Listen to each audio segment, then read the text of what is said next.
This video will help you sleep and relax.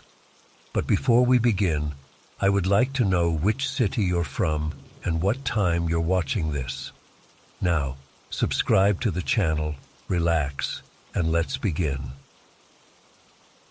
I've been debating for weeks whether to share this story. I'm not looking for validation or trying to convince anyone of anything. I just need to get this off my chest because it still haunts me, even though it happened back in the 90s when I was just a teenager living on the reservation. Growing up, my mom always taught me two things that seemed to contradict each other. First, we should help those in need whenever possible. It's part of our culture and values. Second, we should always be cautious of strangers, especially at night. I didn't fully understand the importance of that second lesson until that December night just before Christmas. It was cold that evening, the kind of cold that bites at your skin and makes your bones ache. Mom and I were driving back from my aunt's Christmas party on the other side of the reservation. It was around 10 p.m., and the roads were empty except for our old Chevy pickup truck bumping along the uneven road. The headlights carved a narrow path through the darkness, and beyond that beam was just pure black night. About 15 minutes from home, we passed another truck pulled over on the side of the road. Two men were struggling with something in the bed. Looked like a large tarp or canvas that kept shifting around. Mom slowed down a bit as we passed, which was normal. Folks on the res often stopped to help each other out, but then she suddenly accelerated. "Shouldn't we see if they need help?" I asked, looking back through the rear window. Mom's knuckles were white on the steering wheel. "Not tonight," she said firmly. I didn't think much of it at the time. When we got home, our house was freezing. Most homes on the reservation used wood stoves for heat back then, and ours had gone out while we were gone. "Get the fire going," Mom said as she started unloading stuff from the party. "I'll bring in the leftovers and that blanket your aunt made you." I nodded and went to work. Our wood stove was ancient, a cast-iron beast that sat in the corner of our living room. I crumpled newspaper, stacked kindling in a little teepee, and got a small flame going.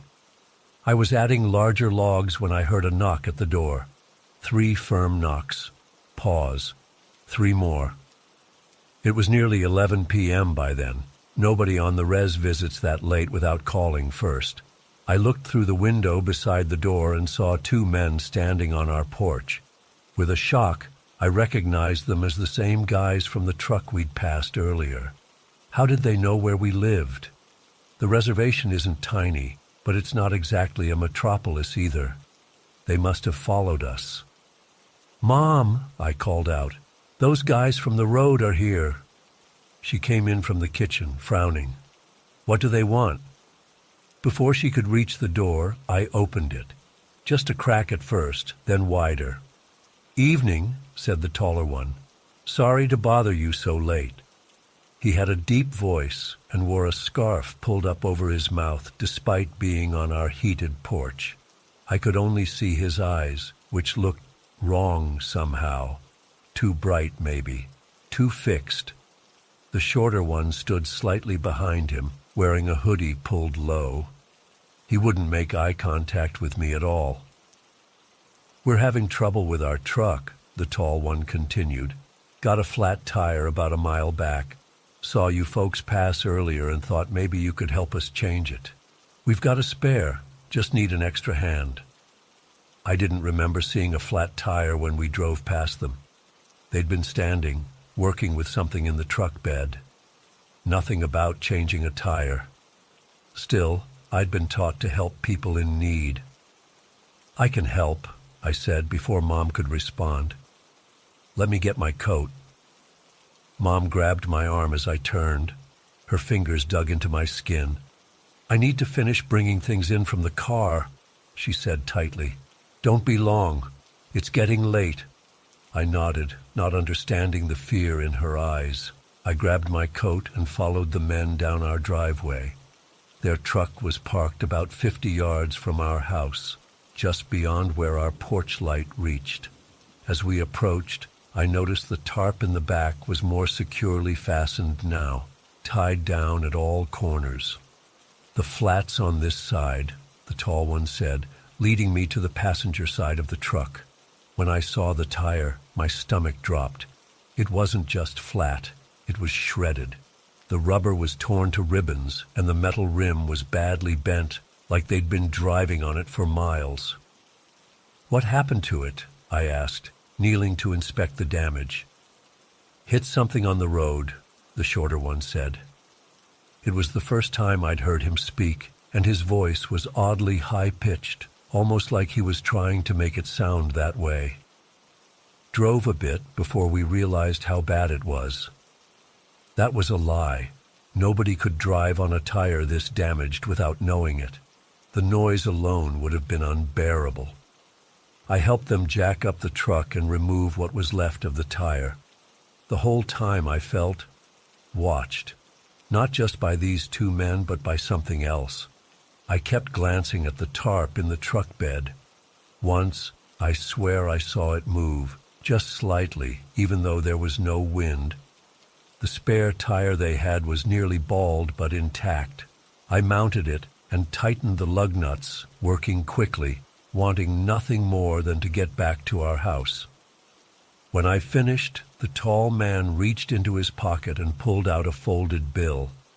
"Here," he said, holding it out to me, "for your trouble."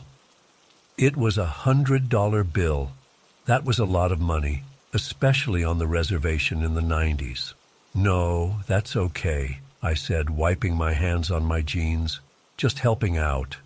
"Take it," he insisted, pushing it toward me. His hand was oddly pale against the green of the bill, almost grayish. "We insist." Something about the way he said it, the intensity, made me take the money, though everything inside me was screaming not to touch it. "Thanks for your help," he said. "We'll be on our way now." I nodded and backed away, watching as they got into the truck. Neither of them said another word to me. The engine started with a roar, and they pulled away, heading west on the main road. I walked back to our house with the $100 bill burning in my pocket. Mom was waiting at the door. "Are they gone?" she asked, looking past me into the darkness.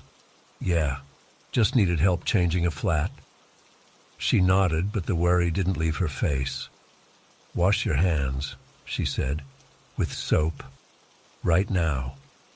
I did as I was told, scrubbing my hands under hot water until my skin was red and raw.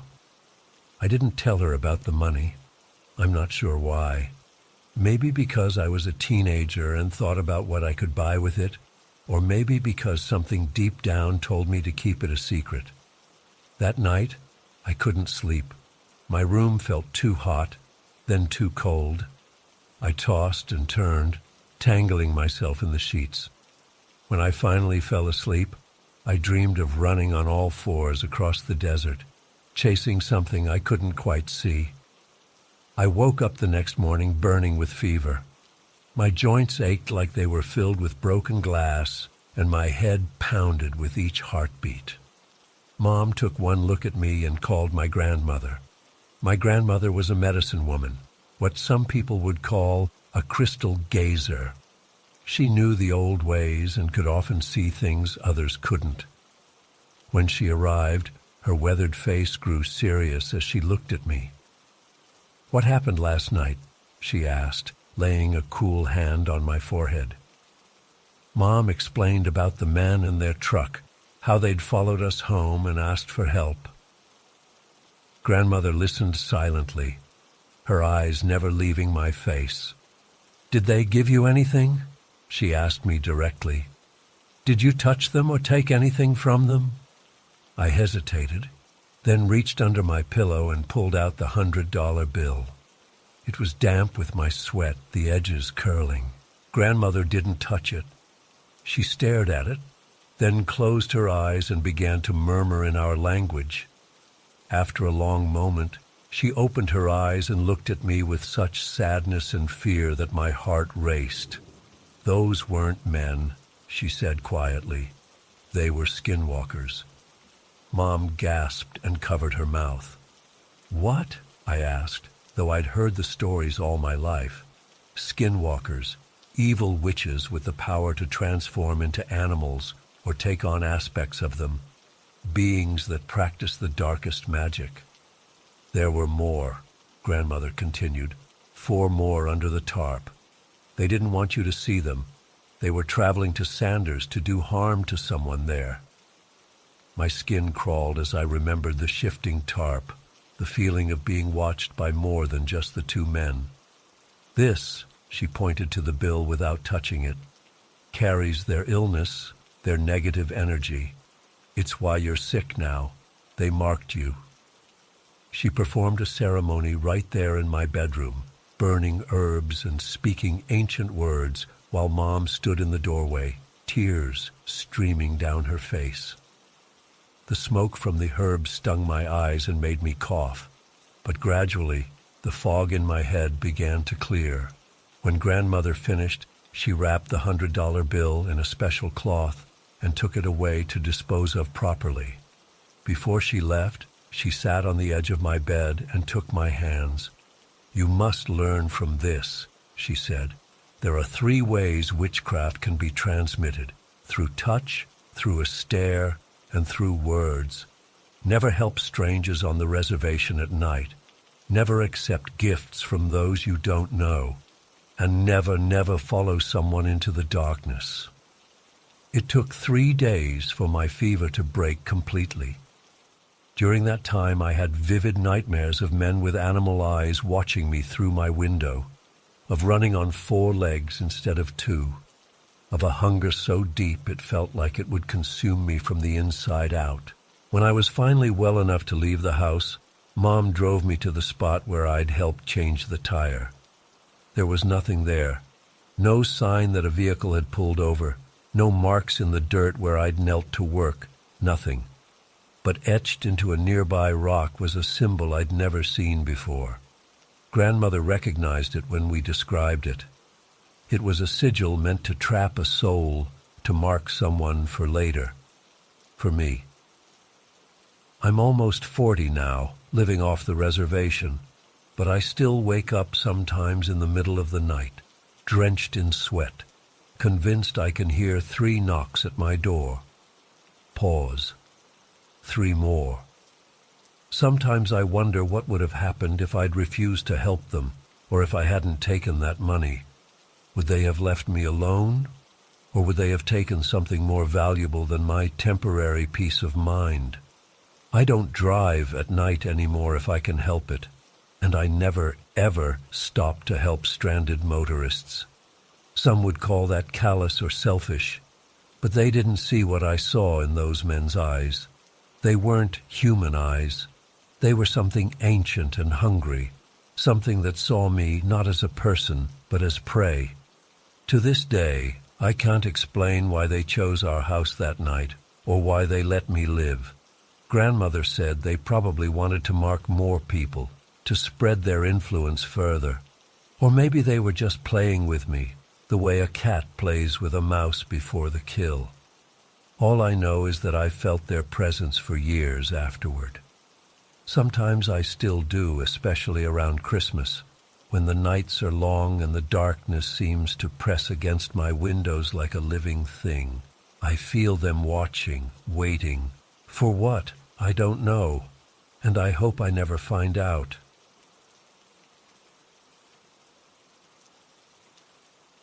I still can't sleep properly. It's been almost a year since last Christmas, and my wife thinks I should talk about it, get it out there. Maybe someone will have answers. I don't know if sharing this will help, but I need to try something because the nightmares won't stop. Last year, I was doing my usual last-minute Christmas shopping on Boxing Day for the following year. Yeah, I'm one of those bargain hunters. My girls were 6 and 8 at the time, still firmly in the Santa-believing phase, and I wanted to keep the magic alive as long as possible. while picking through the 75% off decorations at Target, I found this ornament that had a small built-in camera. The box said it could record up to 8 hours of footage and was marketed as a way to capture Christmas morning memories. I thought it was perfect. I could finally get footage of myself as Santa for the girls to watch when they were older. When I got home, I stashed it away with the other Christmas stuff in our basement storage. Fast forward to last December, and I was pretty excited to try it out. My wife Amy thought it was a cute idea too. The ornament itself was nothing special, just a regular red bauble with a tiny pinhole camera on one side. It came with a small remote to start and stop recording, and you could download the footage to your laptop through a micro USB port hidden under a little flap. On December 23rd, I tested it out to make sure everything worked. The battery seemed to hold a charge fine, and the video quality was decent enough considering the size of the camera. I uploaded a quick test video to my laptop, just me waving at it from across the living room. It captured sound too, which was an unexpected bonus. Christmas Eve came and everything was normal. We had our traditional dinner, watched Home Alone with the girls, and set out cookies and milk for Santa before tucking them into bed around 9 p.m. They were so excited they could barely sleep, but eventually the house got quiet. Around 11:30, Amy went to bed, and I started getting ready for my Santa performance. I hung the ornament on the tree in a spot where it had a clear view of the fireplace and the presents. I pressed the remote to start recording, saw the tiny red light blink 3 times to confirm it was working, and then put the remote on the mantel. Then I went upstairs to get into my costume. I'm not going to lie, I get into the whole Santa thing. I've got a decent costume, not one of those cheap polyester ones, but a proper velvet suit with a good beard. I even stuffed pillows under it to get the right shape. Amy always laughs at how seriously I take it, but hey, it's for the kids, right? Around midnight, I came downstairs in full Santa mode. I ate some of the cookies, drank the milk, and arranged the presents under the tree. I even wrote a quick note from Santa thanking the girls for the cookies. Nothing fancy, just the usual stuff.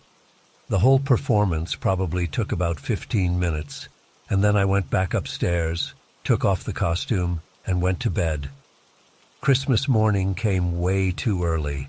Emma, my youngest, was jumping on our bed at 6 a.m., begging to go downstairs. Lily, my oldest, was right behind her.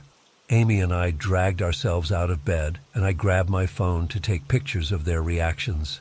The girls went nuts when they saw all the presents under the tree. After a few minutes of excitement, I remembered the ornament. Hey girls, want to see something cool? Santa was recorded on our special ornament last night. They were beyond excited. I carefully took the ornament off the tree, removed the battery, one of those flat circular ones, and connected it to my laptop with the USB cable. The file loaded up, and I sat with the girls on the couch while Amy made coffee in the kitchen. The video started normally, just our empty living room with the lights from the tree making everything look festive. After about a minute, you could see me coming down the stairs in my Santa outfit. The girls were squealing and pointing, completely convinced it was the real Santa. I played along, acting surprised, saying things like, "Wow, he really came to our house." They watched me eat cookies and arrange presents for about 5 minutes, and then they got distracted by the actual presents and ran off to start opening them. I left the video playing on my laptop on the coffee table as we all got caught up in the Christmas morning chaos, wrapping paper flying everywhere, the girls showing off their new toys, Amy taking pictures. About 20 minutes into present opening, I noticed a gift I didn't recognize. It was wrapped in metallic blue paper with a silver ribbon, not matching any of the wrapping paper we had used. It had a small tag that just said, "For Dad," in handwriting I didn't recognize. I figured Amy must have gotten me something extra and used different paper to distinguish it. "Hey, what's this one?" I asked, holding it up. Amy looked confused. "I didn't wrap anything in blue paper." I was about to say something else when Emma piped up. "That must be from Mr. L." I turned to her. "Mr. L? Who's that?" She pointed at my laptop screen. "The elf man. Look." That's when I noticed the video was still playing. I glanced at the screen and my blood turned to ice. There was someone else in our living room. In the footage, after I had gone back upstairs, the room was empty for maybe 10 minutes. Then a tall figure stepped into frame from the direction of our kitchen. He was wearing what looked like an elf costume, green tights, a pointed hat, and a red tunic. But this wasn't some cheerful Christmas elf. The costume looked old and dirty, and the way the person moved was wrong, stiff, mechanical almost. The figure just stood there, completely motionless, staring directly at the camera, for over an hour, according to the timestamp. Just standing, watching, not moving a muscle. My hands were shaking as I hit the fast-forward button. The girls had gone back to their presents, oblivious to what I was seeing. Amy was in the kitchen getting breakfast ready. It was just me watching this thing in our home while we slept upstairs. In fast forward, I could see the figure finally move. It walked, no, it glided, toward our kitchen table, where we had left a plate of gingerbread men. It picked one up, brought it to its face, and bit the head off in one clean motion. Then it turned back toward the camera. I slowed the video back to normal speed as the figure approached the tree. Its breathing became audible, a wheezing, wet sound that made my skin crawl. It got closer and closer to the camera until its face filled the screen. The mask, God, I hope it was a mask, was pale with exaggerated features like a caricature of an elf. But the eyes behind it were very real, dark, focused. A hand reached up toward the camera, and then the video cut to static. My hands were trembling so badly I could barely hold the blue package. Emma was tugging at my sleeve, asking if I was okay. I managed to nod and slowly unwrap the package, trying to keep my breathing steady. Inside was the battery from the ornament, the same one I had just removed to connect it to my laptop. I checked the ornament again. Sure enough, the battery compartment was empty. I felt sick. This person, this Mr. L, as Emma had called him, had been in our house, had watched us sleep, had touched our things, had taken the battery from the camera after turning it off. I made some excuse to the girls about needing to check something outside and ran to inspect all our doors and windows. Everything was locked, no signs of forced entry. I checked the security system, no alerts, no evidence of doors or windows opening during the night. How did they get in? How did they know about the camera? Why did they leave the battery as a gift? And worst of all, what else did they do after turning off that camera? We called the police immediately. They took the footage and searched the house but found nothing. No fingerprints, no footprints, no evidence that anyone had been there except for that video and the battery. They increased patrols in our neighborhood for a few weeks, but nothing ever came of it. We moved 3 months later. I couldn't stay in that house knowing someone had been inside watching us. The girls don't know the real reason why. Amy told them it was for my job, and they believed her. I threw away all my Christmas decorations, including the Santa suit. I keep thinking about what Emma said. Mr. L. She said it so casually, like she knew who it was. When I asked her later who Mr. L was, she just shrugged and said, "The elf man who watches us sleep sometimes." Amy and I took her to a child psychologist, but they said it was probably just an imaginary friend or something she'd picked up from a Christmas story. But I know what I saw on that video, and I know that battery was real. I won't be putting up a Christmas tree this year. I check our locks 3 times every night now, and sometimes when the house is quiet, I swear I can hear that wheezing, wet breathing just outside our bedroom door. What terrifies me most isn't just that someone was in our home that night. It's that they wanted us to know they were there. They wanted me to see them, to know they had been watching, and I can't shake the feeling they're still watching us now.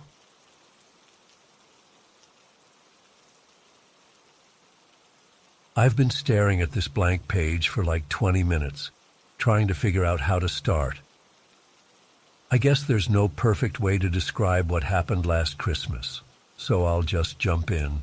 It's been almost a year, and I still get this hollow feeling in my chest when I think about it. So, my grandparents arrived 3 days before Christmas. I remember being happy to see them pull into our driveway in their old Buick. Grandpa Joe still drives like he's got all the time in the world, which drives my dad crazy, but I've always found it kind of comforting. Grandma Helen brought her famous apple pie, the one with the cinnamon crumble topping that makes the whole house smell amazing. We had dinner together that night, nothing fancy, just spaghetti and meatballs that Mom made. But it felt good having everyone around the table. 2 days before Christmas, my sister Amber dragged me to the mall to shop for our little brother Ethan. He's 8 and still obsessed with dinosaurs and those collectible action figures everyone's kids want now. The mall was a nightmare. People everywhere. Christmas music blasting so loud you could barely think. While we were in the toy store, Amber kept nudging me and pointing out different girls, asking if I thought they were cute. "Come on, Jake, you need to find yourself a girlfriend before Christmas," she kept saying. "It's depressing watching you alone every year." I tried to laugh it off, but it stung a little. I'd broken up with my girlfriend Melissa back in September, and honestly wasn't ready to date again. But Amber never knew when to stop. That's just how she is.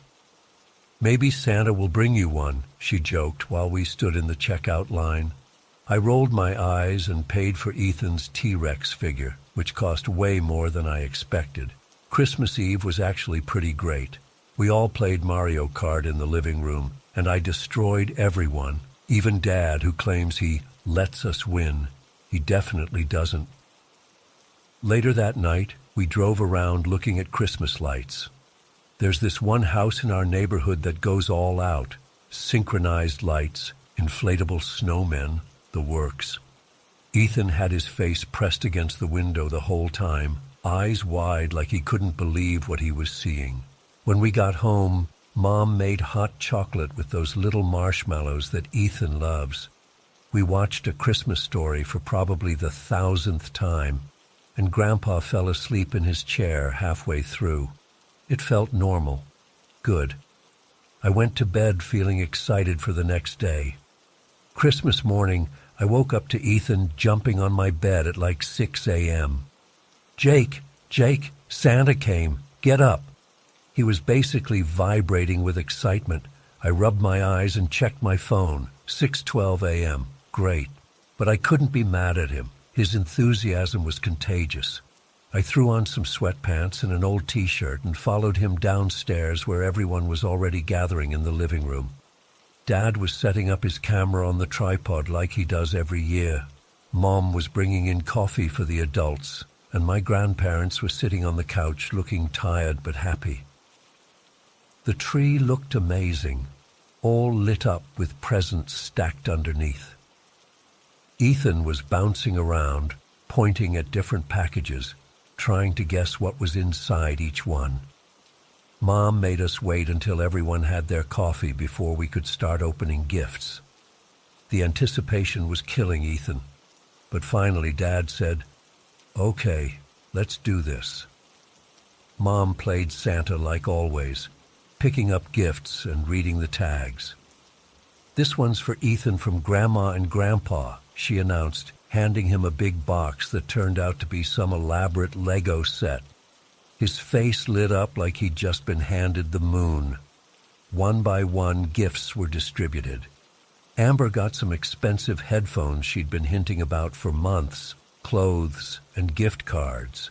Ethan tore through dinosaur toys, a new Nintendo game, clothes he didn't care about, and candy. Mom and Dad exchanged their usual practical gifts. A new coat for Dad, a spa gift card for Mom. My grandparents got their gifts, photo books, sweaters, the pocket knife Dad bought for Grandpa. I sat cross-legged on the floor, waiting for my name to be called. The pile of presents under the tree got smaller and smaller. I kept thinking my gift must be hidden somewhere special, or maybe they were saving mine for last. But as the last present was handed to my dad, a set of grilling tools from my grandparents, I realized with a sinking feeling in my stomach that there was nothing left under the tree. Nothing for me, not a single gift. There was this weird moment where everyone seemed to realize it at the same time. The room got quiet. Mom looked at Dad with this confused expression, her eyebrows pulled together. "Wait," she said, her voice sounding strange. "Where are Jake's presents?" Dad blinked, looking just as confused. "I thought you were shopping for him this year." Mom's face drained of color. "No, we talked about this. You said you'd get his gifts because I was handling Ethan's." "I never said that," Dad insisted, his voice getting that defensive edge it does when he thinks he's being blamed for something. "You always shop for the kids." "Not this year. We specifically discussed it." While they argued, I sat there feeling like I was shrinking, like I was physically getting smaller on the living room floor. My face felt hot, and there was this pressure behind my eyes that I was desperately fighting against. I wasn't going to cry, not in front of everyone. Then Ethan, who didn't fully understand what was happening, looked at me with his chocolate milk mustache and said, "Santa forgot about you, Jake," and he laughed. He didn't mean to be cruel. He's just a kid. But that laugh cut through me like glass. Grandma Helen put her hand over her mouth. "Oh dear, we thought you two were handling Jake's gifts. That's why we didn't." "We brought him a card," Grandpa added quietly, looking embarrassed. "It's in our suitcase. We thought that with him being 19 now." Amber wasn't saying anything, just staring at her new headphones like they were suddenly made of poison. "I can't believe this," Mom said, her voice cracking. "How did this happen? How did we forget?" The argument escalated. Mom blamed Dad for the miscommunication. Dad said Mom should have double-checked. Grandma tried to smooth things over by suggesting they could go shopping later. Everyone was talking about me like I wasn't even there. I remember looking around at all the torn wrapping paper, the gifts everyone else had received, and feeling this incredible emptiness open up inside me. It wasn't even about the presents. I'm not materialistic. It was the fact that I had been completely forgotten by my entire family on Christmas. "It's fine," I said, standing up. My voice came out steadier than I expected. "Really? It's not a big deal?" But it was a big deal, and everyone knew it. "We'll go shopping this afternoon," Mom said quickly. "The mall will be open. We'll get whatever you want, Jake." I forced a smile that felt like it might break my face. "Seriously, don't worry about it. I'm going to go read for a bit." I escaped to my room before anyone could stop me. I grabbed my copy of The Fellowship of the Ring, a book I'd already read 3 times, and tried to lose myself in Middle-earth. But the words kept blurring, and I found myself reading the same paragraph over and over. I could hear the muffled sounds of my parents still arguing downstairs. About an hour later, there was a soft knock on my door. Mom came in, looking like she'd been crying. She sat on the edge of my bed, Jake, I am so sorry. I don't even know what to say. I kept my eyes on my book. It's really okay, Mom. It's not okay, she said, her voice breaking. Your father and I completely dropped the ball. We messed up terribly. She explained how they'd been so busy with work and preparing for the grandparents' visit that they'd miscommunicated about who was shopping for whom. Dad thought Mom was handling my gifts. Mom thought Dad was taking care of it. Somehow, in all the holiday chaos, I'd slipped through the cracks. We'll go to the mall tomorrow when it opens, she promised. You can pick out whatever you want. Money's not an issue. But that just made it worse. It wasn't about the stuff. It was about being an afterthought, about being so unimportant that my entire family could forget me on Christmas morning. I don't want anything, I told her, seriously. She tried to hug me, but I turned away, pretending to be really invested in my book. Eventually, she left. Lunch was awkward. Everyone was trying too hard to act normal. Ethan, who didn't fully understand what had happened, kept showing me his new toys. I smiled and nodded in all the right places, but inside, I felt hollow. That night, Dad came to my room. He's not good with emotional stuff, so he stood awkwardly in the doorway, hands in his pockets. Your mom and I feel terrible, he said. We really messed up. I know, Dad, it's fine. It's not fine, he insisted. You're our son, and He trailed off, clearly uncomfortable. Anyway, we're going to make it up to you. But how do you make up for something like that? How do you fix the realization that you're so easy to forget? The next morning, my grandparents left earlier than planned. There was this tension in the air that nobody wanted to acknowledge. Grandma hugged me extra tight and slipped me a card with $100 in it, whispering, "I'm so sorry, honey." It just made me feel worse. After they left, Mom and Dad got ready for work.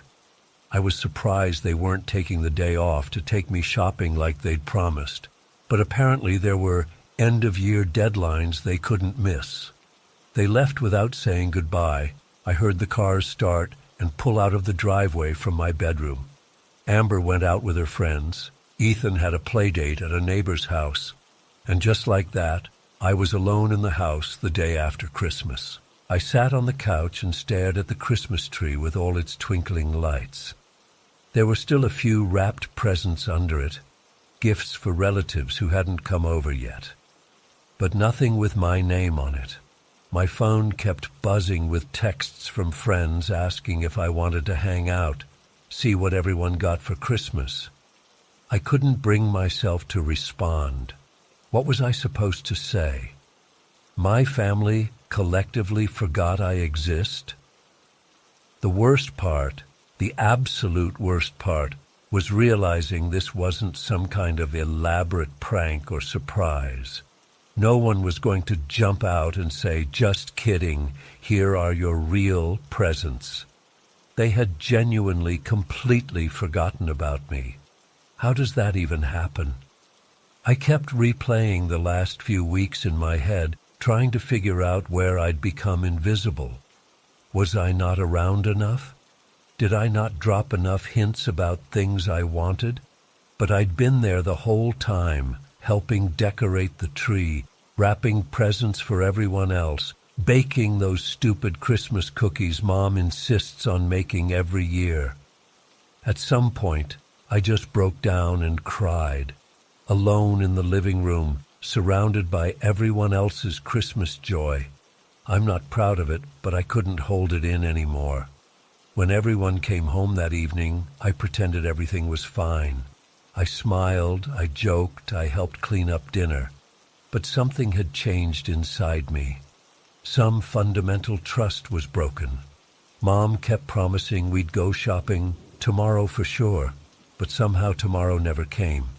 There was always some reason. Stores were too crowded, Dad had to work late, Ethan wasn't feeling well. Eventually, I told them to stop mentioning it, to just let it go. They seemed relieved, which hurt even more. It's been almost a year now, and we've never really talked about it again. It's this weird stain on our family history that everyone pretends isn't there. Sometimes I catch Mom looking at me with this sad, guilty expression, especially now that we're approaching another Christmas. I know they didn't mean to hurt me. I know it wasn't malicious. But that almost makes it worse, you know? The fact that forgetting me completely was so easy for them, that I'm so forgettable. I still don't know how to process what happened that day. All I know is that when I look at Christmas decorations now, I get this hollow feeling in my chest that I can't shake. And I'm dreading December 25th more than I can say.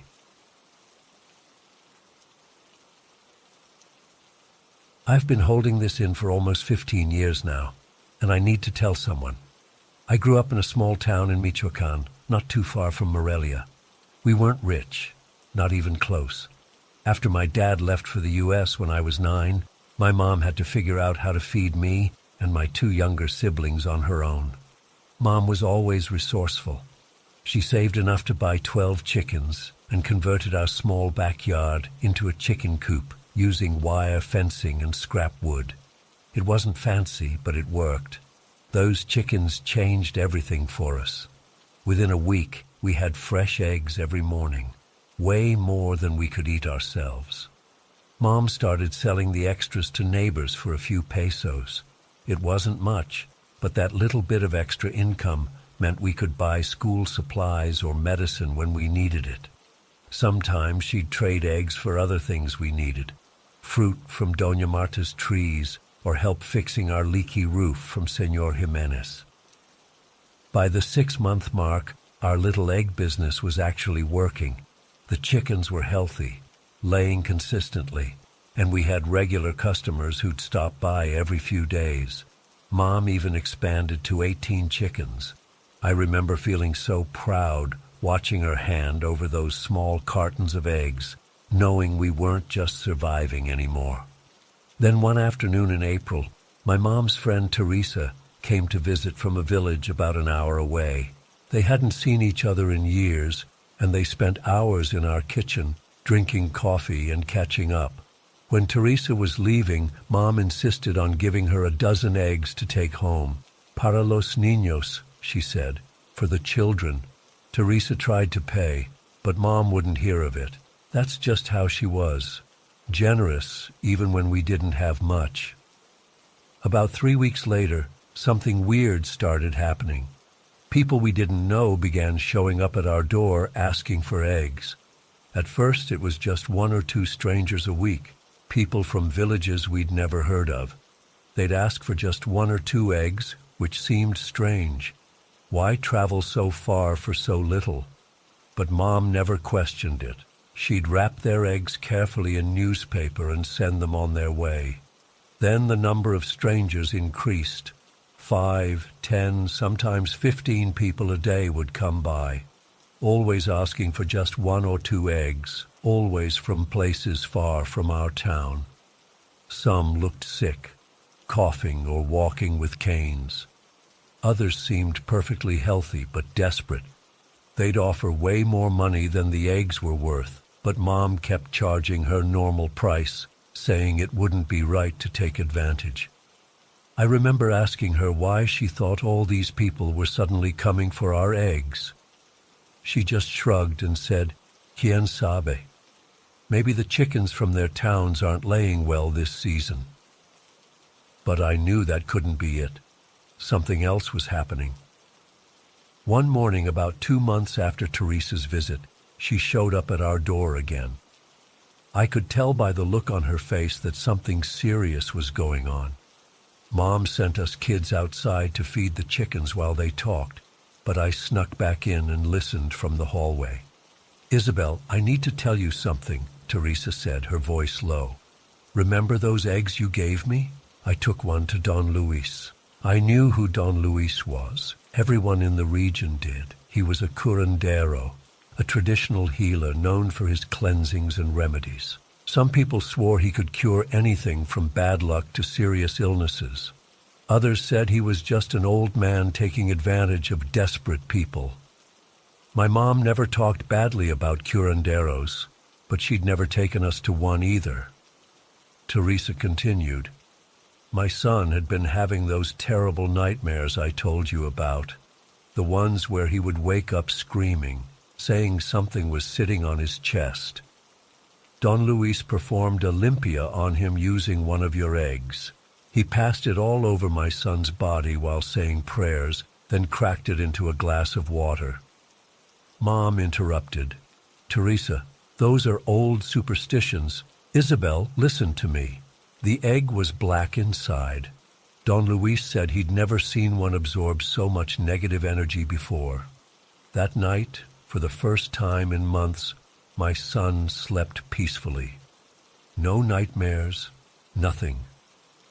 Teresa explained that Don Luis had asked where the egg came from, and when she told him about our chickens, he'd seemed very interested. Apparently, he'd mentioned it to a few patients, and word had spread. "Your eggs are special, Isabel," Teresa said. "Don Luis says they have properties that make them perfect for cleansing ceremonies. People are talking about it all over the region." My mom laughed nervously. "They're just eggs, Teresa, from normal chickens." "Maybe, but they're helping people. That's why everyone's coming. They take the eggs to Don Luis for their limpias." I remember Mom looking troubled by this news.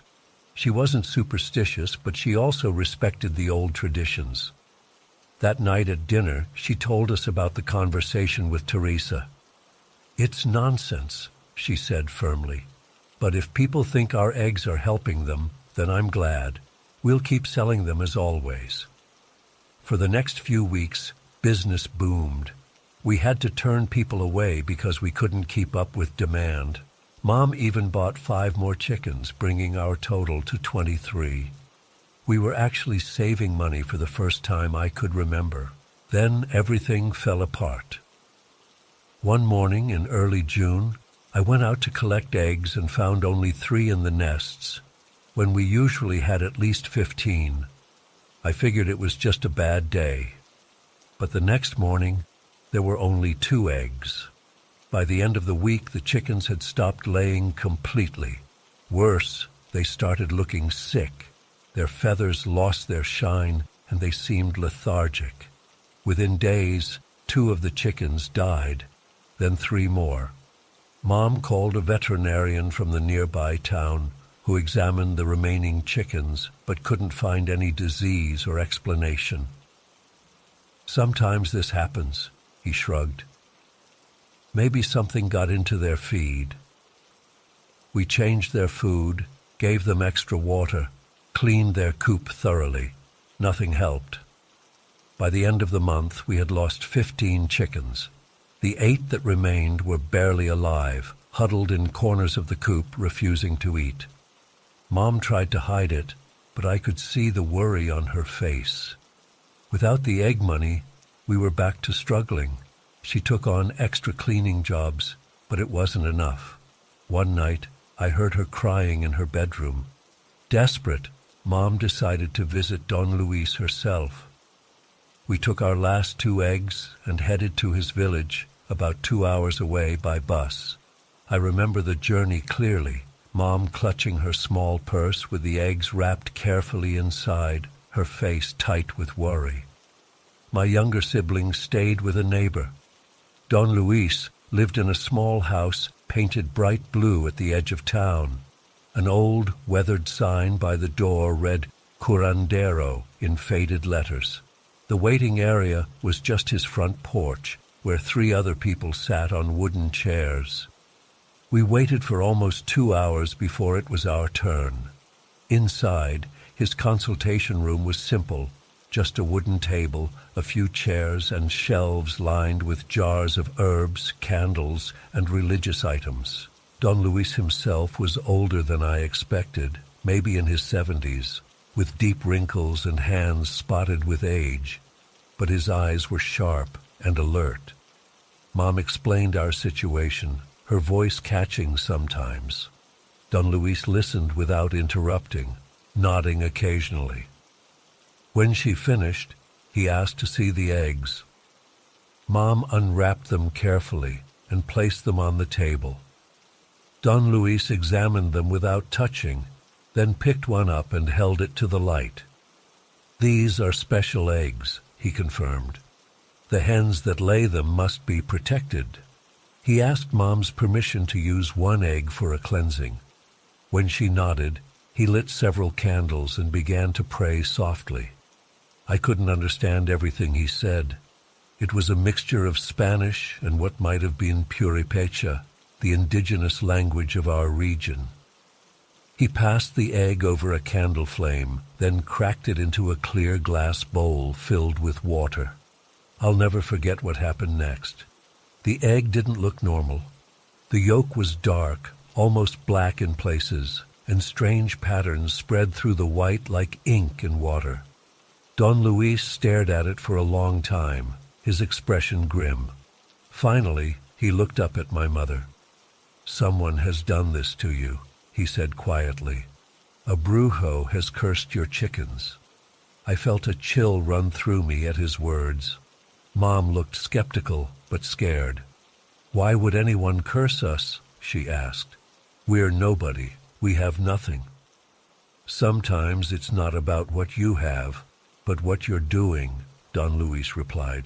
"Your eggs were helping people. Perhaps this brujo lost business because people were coming to me with your eggs instead of going to him." Don Luis instructed us to take the remaining egg home and protect our surviving chickens. "Keep them inside your house tonight," he said firmly. "Not in the coop, inside your actual home. And once you're all inside, don't leave until morning, no matter what you hear outside." Mom looked like she wanted to argue, but something in Don Luis's expression stopped her. He refused payment, saying only, "Be careful, put salt across your doorways." The ride home was silent. I could tell Mom was torn between dismissing Don Luis's warnings as superstition and being genuinely afraid. When we got home, she surprised me by bringing the remaining chickens into our kitchen, putting them in large wooden boxes lined with straw. "Just for tonight," she told my siblings when they complained about the smell. "Tomorrow they go back outside." She also poured lines of salt across our doorways and windowsills, though she tried to do it casually, as if it wasn't related to Don Luis's warning. "We have too many ants anyway," she said with forced lightness. That night I couldn't sleep. Around 2 a.m., I heard a strange sound outside, something between a whistle and a hiss. I crept to my window and peered through the curtains. There, in our yard near the empty chicken coop, was the largest owl I had ever seen. It was almost completely white, with a face that seemed too human somehow.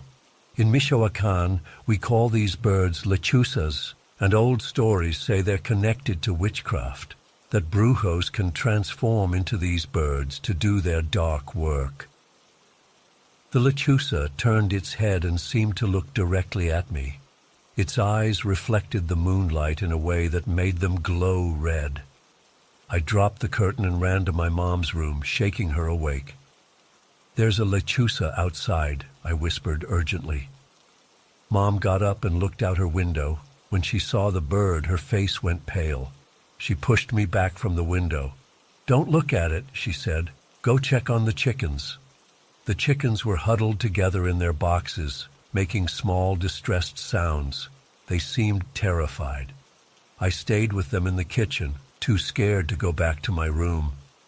Mom sat in a chair by the door all night, a kitchen knife in her hand. None of us slept. Just before dawn, we heard a terrible screeching sound from outside, like an animal in pain, but with an almost human quality that made my skin crawl. Then silence. When the sun finally rose, Mom opened the front door cautiously. There, surrounding our entire house, was a line of white powder that hadn't been there the day before. It wasn't salt. It looked more like ash or crushed chalk. It formed a perfect circle around our property. Mom wouldn't let us cross it or touch it. She swept it away with a broom, her hands shaking slightly. The strangest part? Our remaining chickens recovered almost immediately. By that afternoon, they were eating normally again. 3 days later, they started laying eggs. Within 2 weeks, they were producing more eggs than ever before. Mom never talked about that night. When I tried to bring it up, she would change the subject or say it was just a coincidence. She bought new chickens to replace the ones we lost, and our egg business recovered. The strangers still came for eggs, but less frequently, and Mom never turned them away. About a month later, we heard that a man had died in Don Luis's village. The funeral was closed, no public viewing, which was unusual in our community. People whispered that the dead man had been a brujo known for black magic. I overheard Mom asking Teresa if it was true, but Teresa just crossed herself and said it was better not to speak of such things. Years passed. I went to university in Morelia, the first in my family to get higher education, paid for in part by that egg money. Mom passed away last year, nothing supernatural, just cancer that spread too quickly for treatments to help. After the funeral, my siblings and I were sorting through her things when I found a small pouch hidden in her dresser. Inside was a dried, shriveled object that I eventually realized was an egg, preserved somehow to prevent it from rotting. Wrapped around it was a piece of paper with Don Luis's name and a date, the night of the lechuza. I still don't know exactly what happened all those years ago. Was there really a curse? Was the lechuza actually a transformed brujo? One thing has always bothered me. Don Luis never came to our house that night, at least not in human form, so who made that protective circle of white powder? Sometimes I wonder if the lechuza I saw wasn't the brujo at all, but Don Luis himself, using his own abilities to protect us. In the old stories, after all, not all shapeshifters are evil. I've never told this story to anyone outside my family. My university friends would think I'm superstitious or crazy. But in Michoacán, in the small towns where curanderos still practice and people still believe in both healing and harmful magic, no one would doubt that our eggs really were special, or that a brujo might curse us for sharing their power. All I know for certain is that something happened that night that I can't explain. And sometimes, when I visit my hometown and hear an owl call in the darkness, I still feel a chill run down my spine, and I make sure all my doors and windows are securely closed before I go to sleep.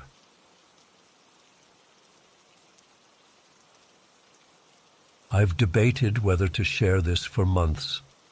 It happened last November, and I still wake up in cold sweats thinking about it. I'm a hunter, have been my whole life. My dad taught me when I was 12, and I've spent 20-plus years tracking deer across the same patch of forest my family's owned for generations. I know every tree, every trail, every seasonal change on those 80 acres. At least I thought I did. That morning started like any other hunting day. I woke up at 4:30 a.m., had my coffee and some eggs, packed my gear, and drove out to the property in my pickup. The forecast said clear skies, around 40 degrees, perfect hunting weather. I parked at the old logging road entrance, grabbed my .30-06, and started the half-mile hike to my favorite stand. Something felt off right away. Can't really explain it, but the woods felt wrong. Too quiet. Usually there's birds, squirrels rustling around, all that normal forest noise. But that day, nothing. Just the wind moving through the trees, making this weird whispering sound. I've been in those woods 1,000 times and never felt so watched. I kept telling myself I was being stupid. This is my land, posted all around the perimeter. No one else should be here. But that feeling of eyes on me wouldn't go away. I even stopped a couple times, did a full 360, scanning the trees. Nothing.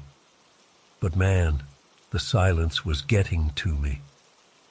About 20 minutes in, I reached this small clearing I know well. It's where I've taken a few nice bucks over the years. And that's when I saw it. A big 8-pointer, but not the way you want to find one. It was just destroyed. Throat completely torn out, stomach ripped open, organs scattered. But the weirdest part? No feeding. Whatever killed it didn't eat it, just tore it apart. I've seen plenty of deer carcasses. Coyotes will take down a deer, sure, but they feed on it. This was different. This was violence for the sake of violence. And it was fresh, maybe a few hours old. That's when the fear really hit me. This wasn't normal predator behavior. Not a bear, not coyotes. Maybe a mountain lion, but we haven't had confirmed sightings in my county for decades. And the sheer brutality of it. I started backing away, hand tight on my rifle. Then I heard it. A deep, guttural scream that froze me in place. Not an animal sound I'd ever heard before. Somewhere between a bear's roar and a human scream, but deeper, more primal. I spun around, rifle raised, but there was nothing there, just trees and shadows. I'm not ashamed to say I panicked.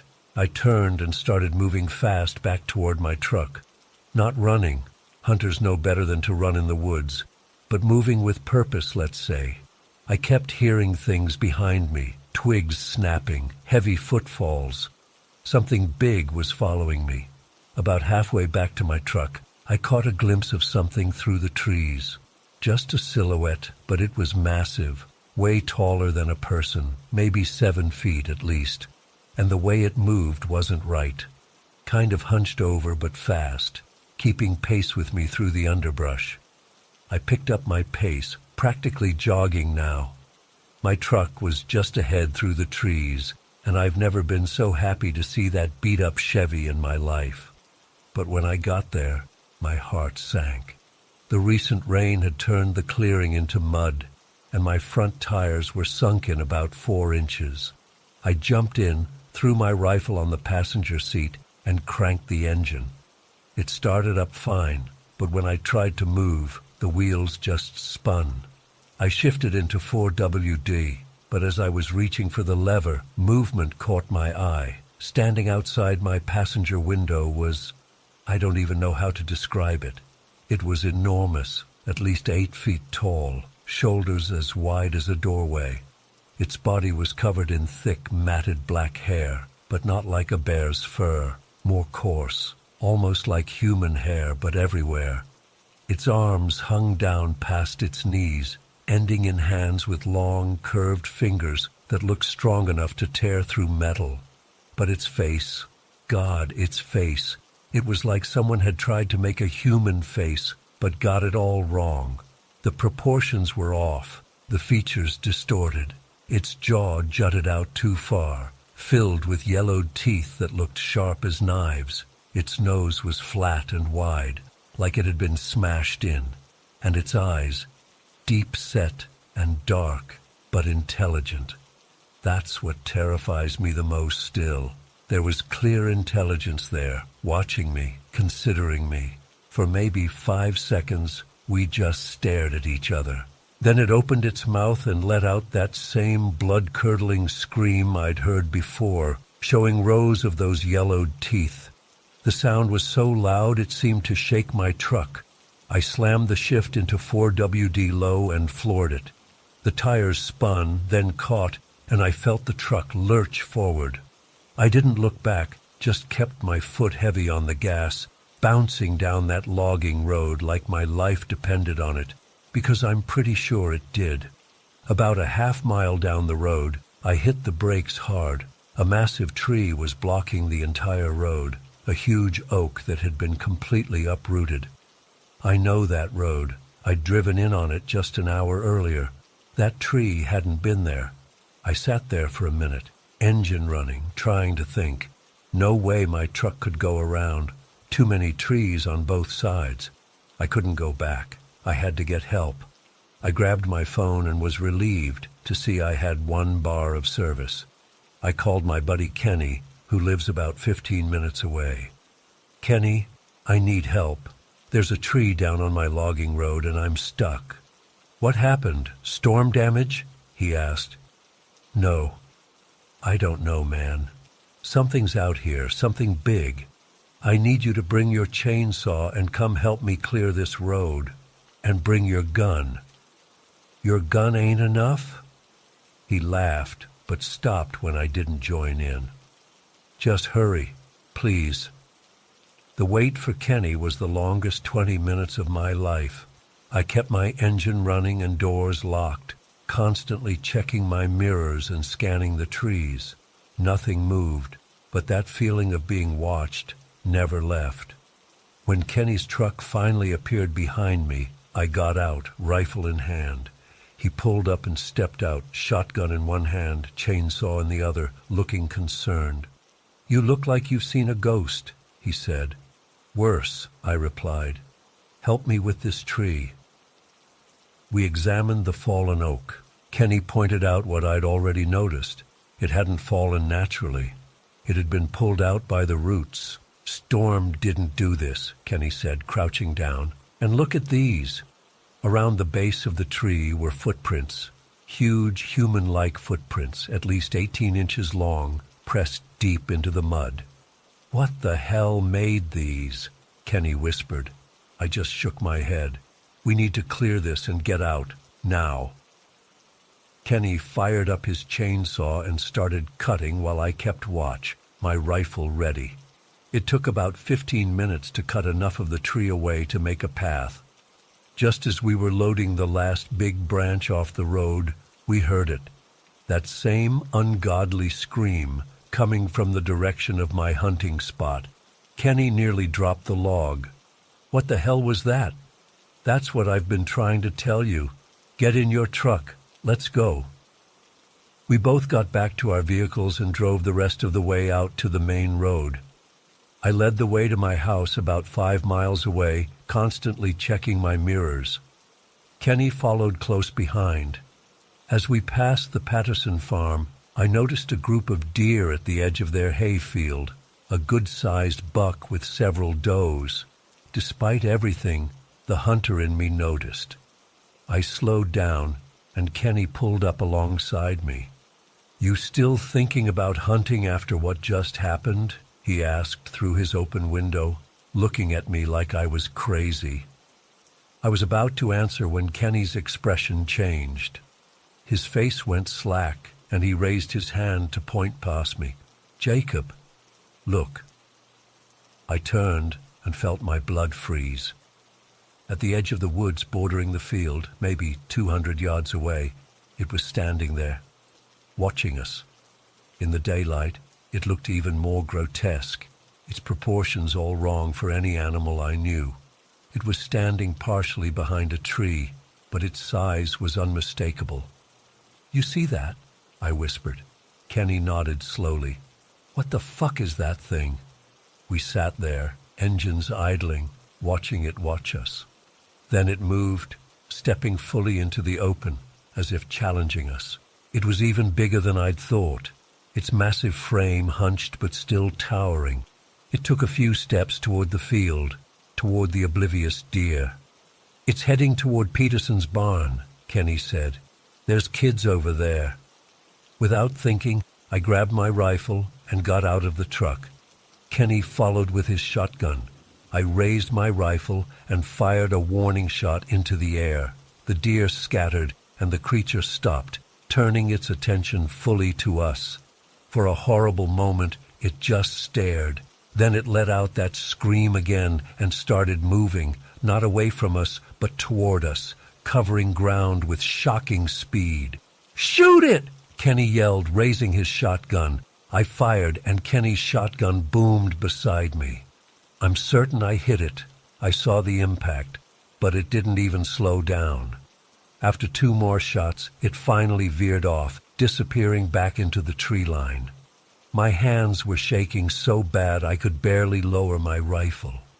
Kenny looked at me, his face pale. "What the hell, Jacob? What was that?" "I don't know, but we need to call someone." An hour later, my living room was filled with people. The sheriff, a deputy, and a game warden named Collins, who I've known for years. They listened to our story with the kind of expressions you'd expect. Skepticism gradually giving way to concern as both Kenny and I described the same details independently. "Could have been a bear," the sheriff suggested. "They can stand on their hind legs, look bigger than they are." "It wasn't a damn bear," Kenny snapped. "I've hunted bear. This was something else." Collins, the game warden, was quieter than the others. "You said you shot it?" I nodded. "At least once, solid hit. Didn't even flinch." "Then there should be blood," he said simply. "Show me where." So the five of us went back out there, armed to the teeth. We found the spot easily enough, shell casings on the road where Kenny and I had fired. Collins and the deputy followed a trail into the woods that neither the sheriff nor I had noticed, broken branches and disturbed ground. About a quarter-mile in, Collins stopped and crouched down.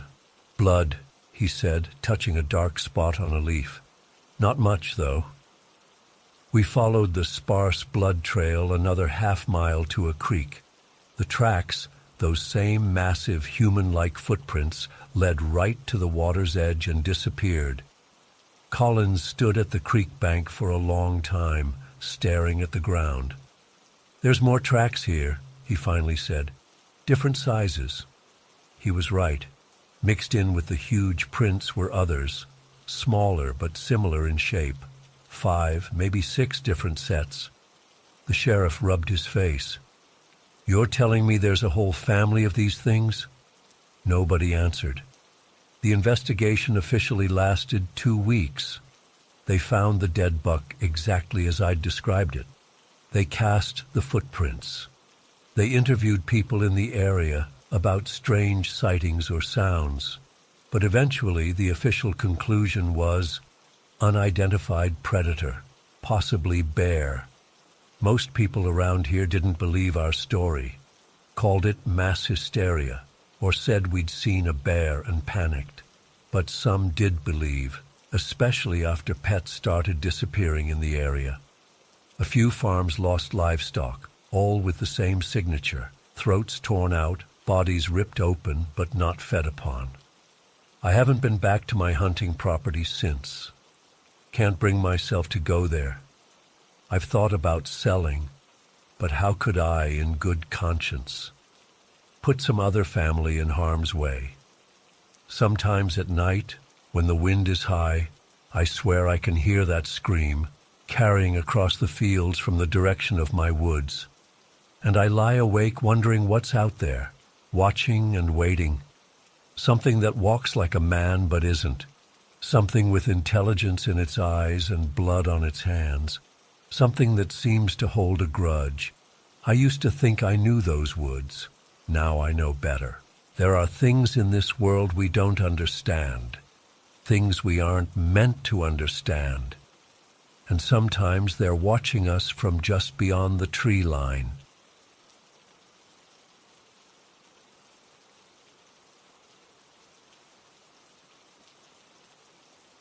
I've been putting off writing about this for almost 3 years now.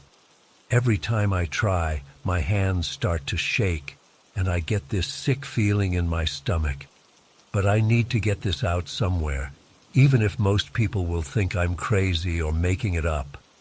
I swear on everything I hold dear that what I'm about to share is 100% true. I experienced it firsthand, and dozens of people from San Jose Paso Nuevo could back up my story. My name is David Hernandez. I used to live in a small town called San Jose Paso Nuevo, near the Cofre de Perote mountain in Mexico. It's one of those places where everybody knows everybody, where we still live by old traditions and beliefs that city folks would probably laugh at. But after what happened, I don't think any of us are laughing. It all started about 4 years ago, animals began disappearing from farms around town. At first it was just a chicken here or a rabbit there, nothing too unusual. Most people blamed coyotes or maybe some desperate thief. But then things got worse. Goats, pigs, even a couple of young calves vanished. What made it strange was that some disappearances happened in broad daylight, and nobody ever saw or heard anything. After a couple months, people started to get really worried. This wasn't normal animal predation. There were never any signs of struggle, no blood, no tracks leading away, just animals gone without a trace. Some older folks started whispering about bad spirits and the old ones returning, but most of us tried to stay practical. Humberto Garcia was hit the hardest. His farm was on the outskirts of town, closest to the mountain and forest. In just 3 months, he'd lost 35 animals, mostly goats and chickens. He was desperate.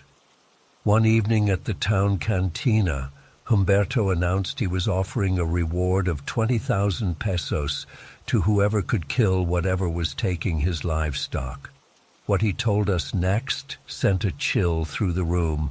His wife Maria had seen something 2 nights before. She'd heard the goats making noise around dusk and went to check on them. That's when she spotted what she described as a dog-like creature perched on top of their fence. A fence nearly 8 feet tall. She said the thing was watching the goats, completely still, like it was studying them. When it noticed her, it leapt off and disappeared into the darkness faster than anything she'd ever seen. She swore it moved on 2 legs, not 4. I was between jobs then and needed the money, so I volunteered to guard Humberto's property that weekend. 5 other guys joined in too. Miguel, Alejandro, Carlos, Esteban, and Raul. We figured it was safety in numbers, and honestly, we were all curious about what was happening. We set up a stakeout on a Friday night. Humberto let us use his shed about 50 yards from the goat pen. We brought coffee, food, and of course our guns, mostly hunting rifles and a couple of pistols.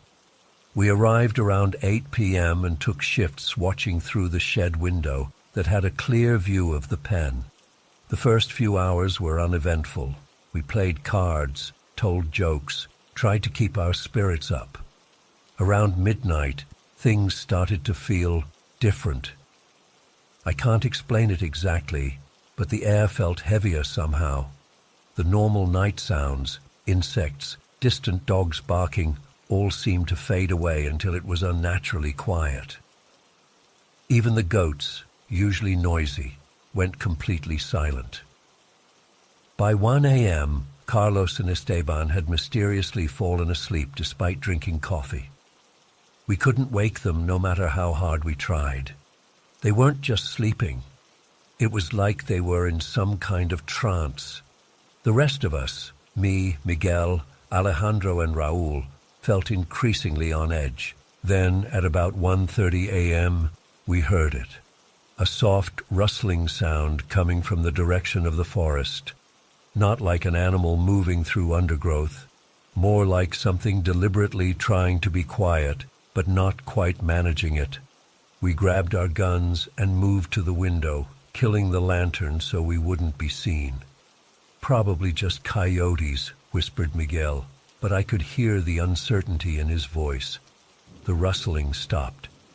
For about 5 minutes there was nothing. Then Alejandro grabbed my arm so hard it left bruises. "There," he hissed, pointing toward the edge of the clearing. At first, I couldn't see anything. Then my eyes adjusted better, and I made out a shape crouching at the tree line. It was grayish, about the size of a large dog, but something about it wasn't right.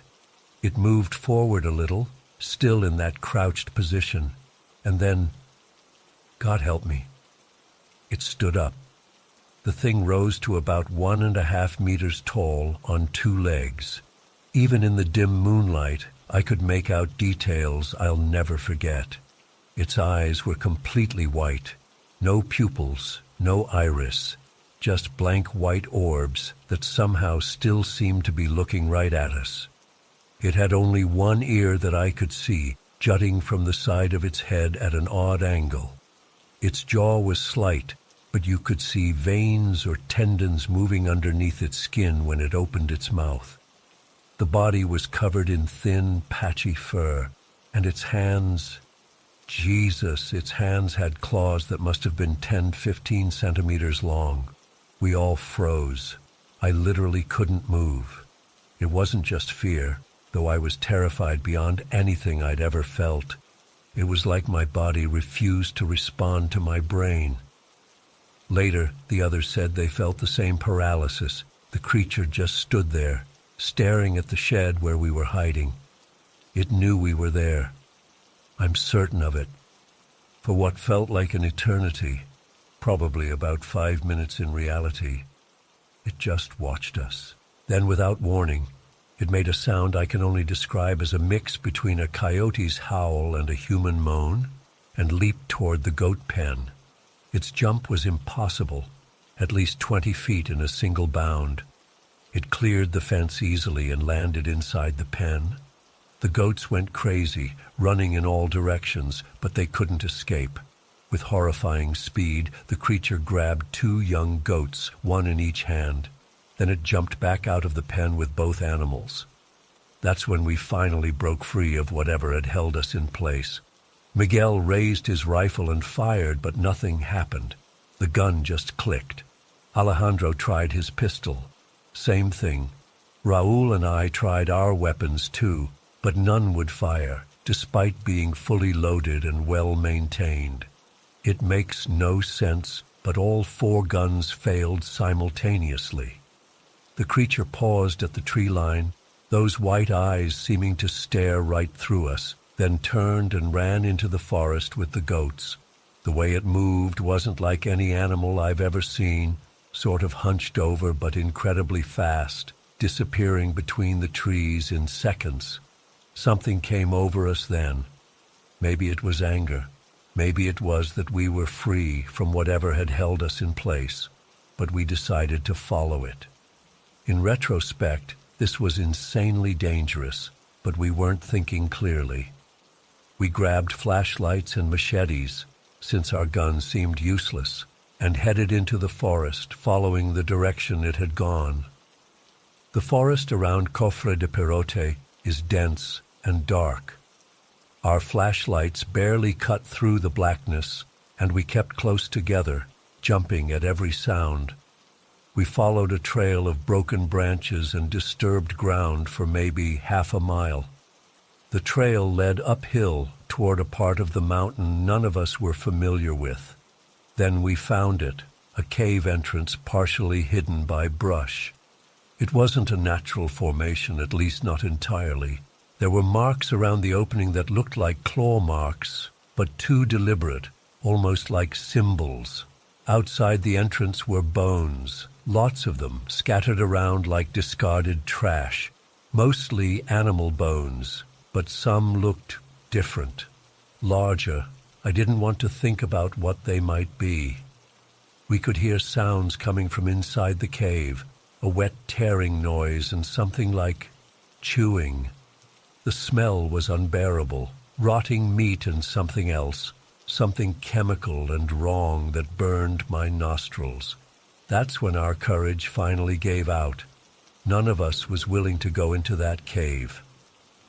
We marked the location as best we could and retreated back to town. By the time we got back to Humberto's place, it was nearly dawn. Carlos and Esteban were finally awake, but had no memory of falling asleep or what had happened. We told Humberto everything. At first he looked skeptical, but when all 6 of us confirmed the same story, and when he saw the genuine fear in our eyes, he believed us. He called Father Martinez, our town priest, and by mid-morning, a group of about 15 men, including the priest, had gathered to return to the cave. In daylight, with so many people, I felt braver. The forest didn't seem as threatening, though everyone fell silent as we approached the cave. It was exactly as we'd left it, bones scattered around the entrance, those strange markings visible in the daylight. They looked even less natural now, circular patterns with lines radiating outward, carved deep into the rock. Father Martinez took one look at those markings and crossed himself. "Nagual," he whispered. I'd heard stories about the Nagual all my life, shapeshifters, people who could transform into animals, usually with evil intent. But those were just old legends, or so I'd thought. Father Martinez approached the cave entrance cautiously, holding a cross in front of him. He began to recite prayers in Latin, sprinkling holy water around the entrance. That's when we heard it, crying, human crying, coming from inside the cave. It sounded like a man in pain or grief. Several of us moved forward instinctively, but Father Martinez held up his hand to stop us. "It's a trick," he said firmly. "The Nagual will use any deception to lure victims." He continued his prayers, more urgently now. The crying grew louder, then suddenly changed, transforming into screams of rage. Words became audible, cursing us in Spanish, threatening to kill us all, to eat our children. The voice wasn't human anymore. It had a guttural, animal quality that made my skin crawl. Father Martinez instructed us to gather rocks and seal the entrance. We worked quickly, piling boulders and stones while he continued praying. He gave us small pouches filled with herbs and blessed items to place among the rocks. Protective charms, he called them. As the opening got smaller, the screams from inside grew more desperate, more enraged. The last thing I heard before we sealed it completely was laughter. Not human laughter, but something that mimicked it in a way that made me feel sick. For 3 days after, people reported hearing howling from the direction of the sealed cave. Not animal howls, something in between, something wrong. Nobody went near it. About a week later, a woman from a town about 30 miles away came to San Jose Paso Nuevo, asking questions. She was looking for her husband, who had disappeared almost 4 months earlier. He'd been a trader of sorts, she said, buying and selling animals in different towns. He'd started this business recently, after losing his job. He would be gone for days at a time, then return with money, but no explanation of where he'd been. The description she gave of him matched no one we knew in town, but when she showed us his photo, several people recognized him. He'd been seen occasionally in the area, asking about livestock for sale, always during the day, always leaving before sunset. That's when it all clicked into place. This man, this outsider who had started appearing around the same time the animals began disappearing, must have been the Nagual. According to the old legends, skinwalkers were human most of the time, only changing form when they needed to. We didn't tell the woman what had happened. How could we? Instead, we said we hadn't seen her husband and suggested she try other towns. I still feel guilty about that. But what could we have said? That her husband was a monster we'd trapped in a cave, that he wasn't human anymore, if he ever truly was. After she left, strange things started happening in town. People heard weird noises at night, scratching at their doors and windows. Black birds appeared on rooftops watching us. Sometimes the smell of rotting flesh would waft through town with no obvious source. Most disturbing were the reports of a man in black seen walking toward the mountain at dusk, always in the direction of the sealed cave. I stayed in San Jose Paso Nuevo for about 6 months after all this happened. I couldn't sleep. Every night I'd lie awake, convinced I'd hear that howl again or see those white eyes at my window. When I did sleep, I had nightmares about the cave, about what might be happening inside it, about whether the rocks would hold. Finally, I couldn't take it anymore. I moved to Mexico City, where I've been ever since. Sometimes I think about going back, just to see if things have returned to normal. But then I remember those eyes, that sound, and I know I never will. I don't expect anyone to believe this story.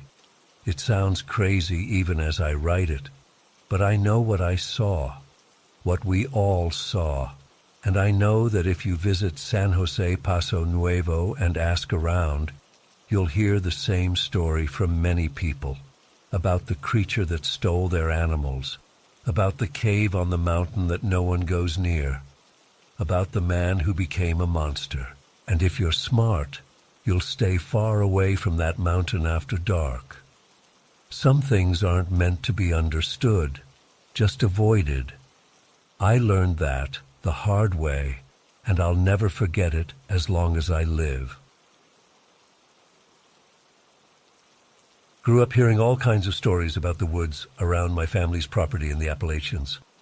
My Uncle Raft was especially fond of telling these ridiculous ghost stories whenever we had family gatherings. As a kid, they'd freak me out sometimes, but as I got older, I started seeing them for what they were. Just stories made up to scare kids and entertain adults after a few beers.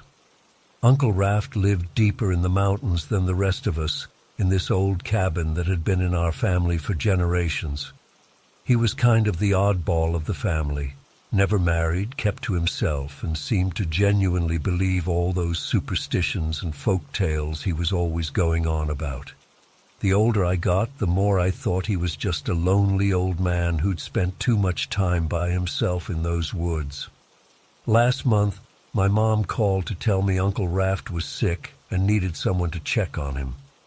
I hadn't seen him in almost a year, so I figured it was time to pay him a visit anyway. Mom also mentioned he wanted to give me some property deed papers, since I was the only one in the family who expressed any interest in keeping the land in the family after he was gone. I drove out early that morning, taking the winding mountain roads that led to his place. The drive itself took nearly 2 hours from my apartment in town. Uncle Raft's cabin was another mile down a dirt road, and then there was a half-mile walking trail through the woods to actually reach it. He never did believe in making things convenient. When I got there, Uncle Raft looked worse than I expected. He'd lost weight, and his skin had this grayish tinge to it that didn't seem right. Still, he perked up when he saw me, and we spent the afternoon going through old papers and him telling me which parcels of land were which on these ancient-looking maps. The whole time he kept glancing out the windows like he was expecting someone or something. I figured it was just his usual paranoia, but as the afternoon wore on, he got more and more agitated. "You need to head back before it gets dark," he said, shuffling through the last of the papers. It was only about 4 p.m. and it was summer, so I still had plenty of daylight left. "I've got time," I told him. "The sun doesn't set until after 8 this time of year." He shook his head. "That don't matter up here. Things change once the shadows get long. You need to be out of these woods before then." I tried not to roll my eyes. Classic Uncle Raft, always with the ominous warnings about the forest. But I humored him. "All right, I'll head out soon." As I was packing up the papers in my backpack, he grabbed my arm. His grip was surprisingly strong for someone who looked so frail. "Listen to me," he said, his voice dead serious. "There's things in these woods that ain't natural. Things that have been here longer than us and'll be here long after. If you're in these woods and you feel like something's watching you, there's 4 rules you follow." I nodded, more to humor him than anything else. 1. Don't look up into the trees. Whatever you do, don't acknowledge it if you see something moving up there. He held up one bony finger. 2. Don't acknowledge anything unusual. If you see something that don't look right, you pretend you didn't see it and keep walking. At this point, I was starting to get a little uncomfortable.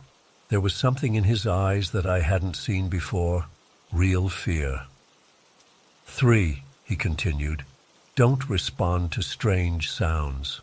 If you hear someone calling your name or a woman screaming or anything like that, you ignore it. It ain't real, and answering only makes it worse. He held up 4 fingers now. And 4, if you hear footsteps behind you, don't run. Keep walking at the same pace, no matter how close they sound. Running only makes it chase you. I nodded again, trying to take him seriously, despite how ridiculous it all sounded. Got it. Don't look up. Don't acknowledge weird stuff. Don't answer strange sounds. Don't run from footsteps. Anything else? Just get home safe, he said, his voice softening. And keep those papers safe too. The land's yours when I'm gone.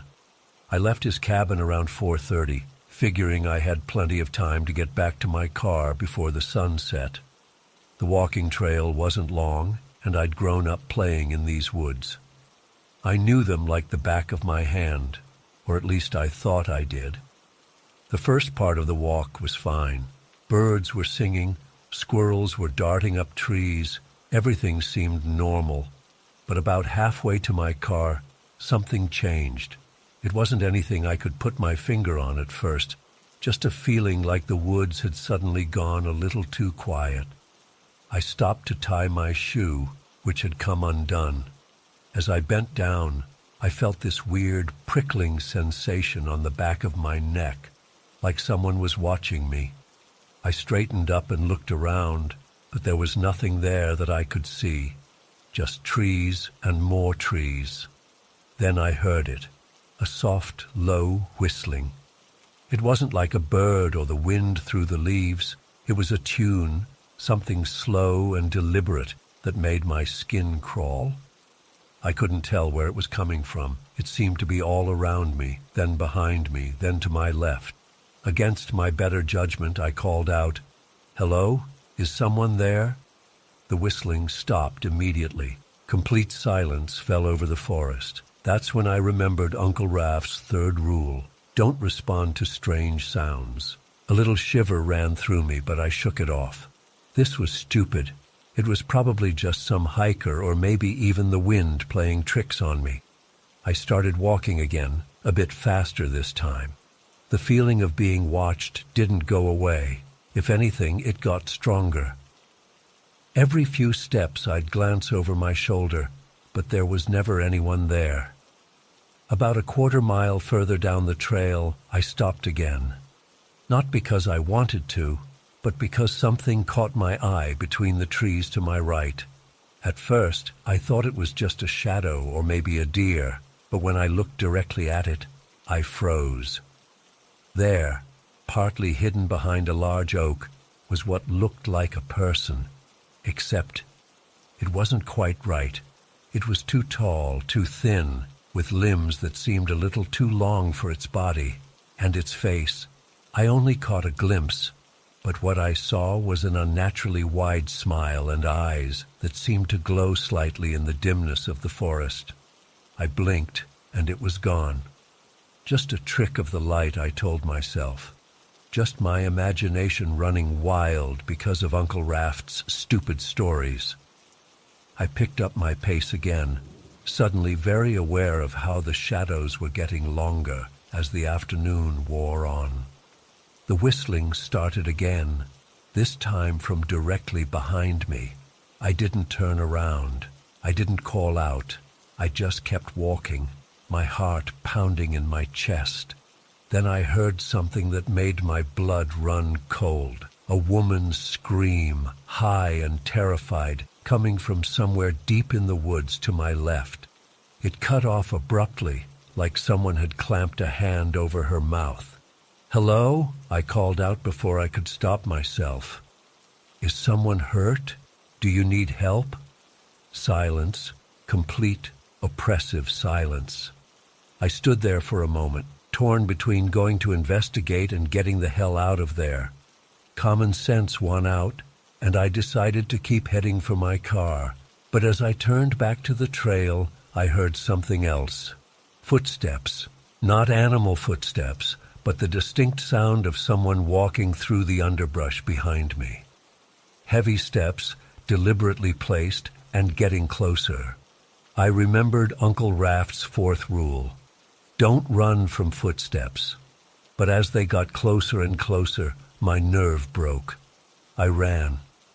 The moment I started running, the footsteps behind me changed from a walk to a run too, crashing through the forest in pursuit. I could hear breathing now, harsh and ragged, getting closer by the second. My lungs were burning, my legs pumping as fast as they could, but somehow I knew I wasn't going to outrun whatever was behind me. I felt something, a hand, a claw, I don't know, grab at the back of my jacket. I twisted away, but not before feeling a sharp pain across the back of my neck. Hot breath hit my skin, smelling of rot and decay. I broke through the tree line and saw my car parked on the dirt road ahead. With a final burst of speed, I sprinted for it, fumbling for my keys as I ran. The footsteps were right behind me now, so close I was afraid to look back. I reached my car, yanked the door open, and threw myself inside, slamming the door shut and locking it in one frantic motion. I sat there, gasping for breath, too afraid to look out the windows. My hands were shaking so badly I could barely get the key in the ignition. The car started, and I floored it, gravel spraying as I tore down the dirt road. In my rearview mirror, I caught a glimpse of something standing at the edge of the forest. That same tall, thin silhouette with the too wide smile. Then I rounded a bend, and it was out of sight. I don't remember much of the drive home. I was in a state of panic the whole time, constantly checking my mirrors to make sure nothing was following me. When I finally got back to my apartment, I locked every door and window, drew all the blinds, and sat in my bathroom with the lights on all night, too terrified to sleep. In the morning, I convinced myself I'd overreacted. The woods can play tricks on you, especially when you've just had someone fill your head with superstitious nonsense. I was about to chalk the whole thing up to an overactive imagination when I caught sight of myself in the bathroom mirror. Across the back of my neck were 3 long, deep scratches, crusted with dried blood. They were exactly where I'd felt that sharp pain while running. I called Uncle Raff's house, but there was no answer. I tried several times throughout the day, growing more worried with each unanswered call. Finally, around 5 p.m., my doorbell rang. When I opened the door, Uncle Raft was standing there.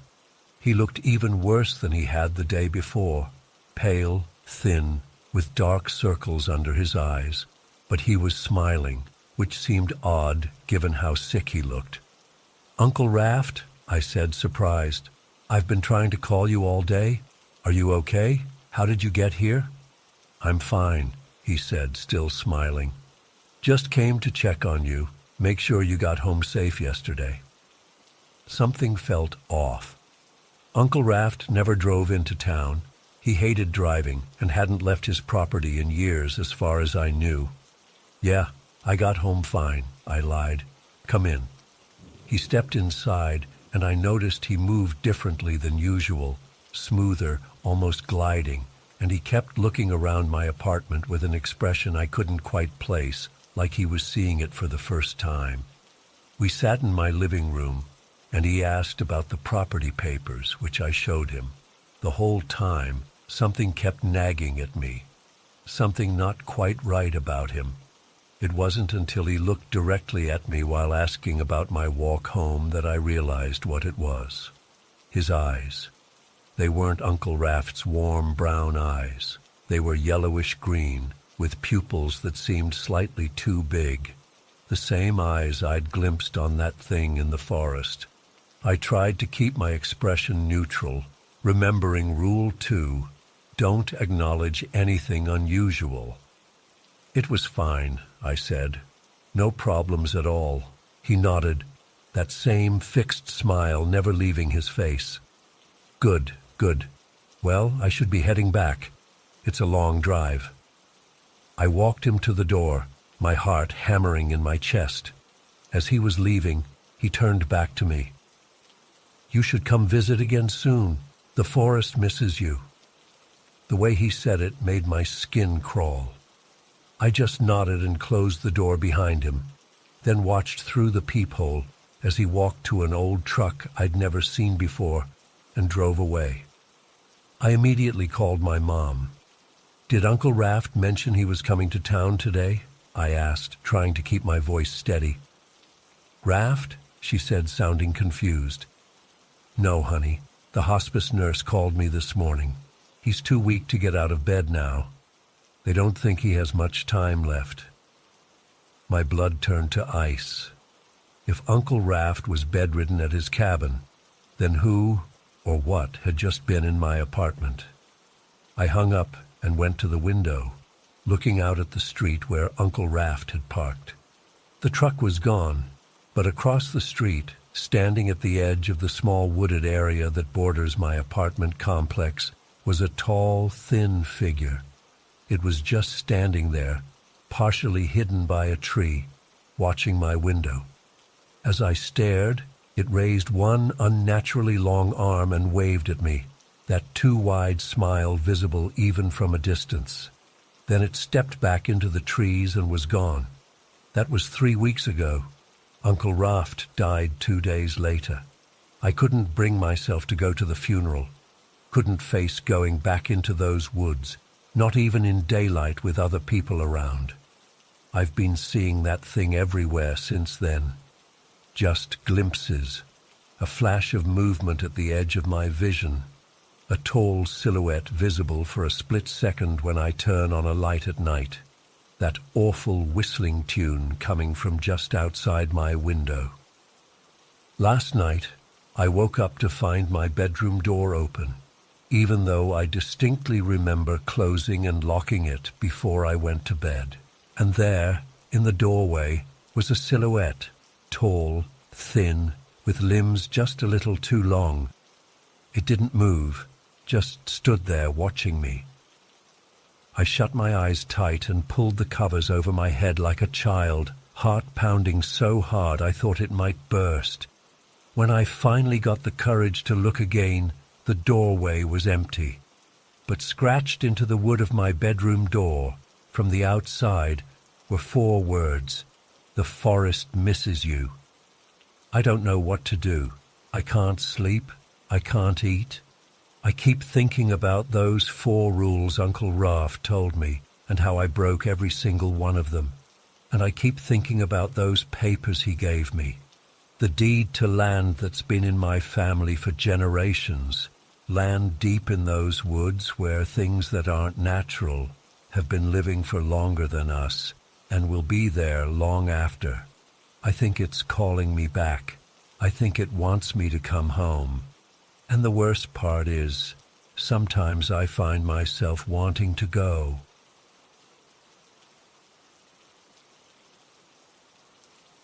I've been sitting on this experience for almost 3 years now, and I still get the shakes when I think about it.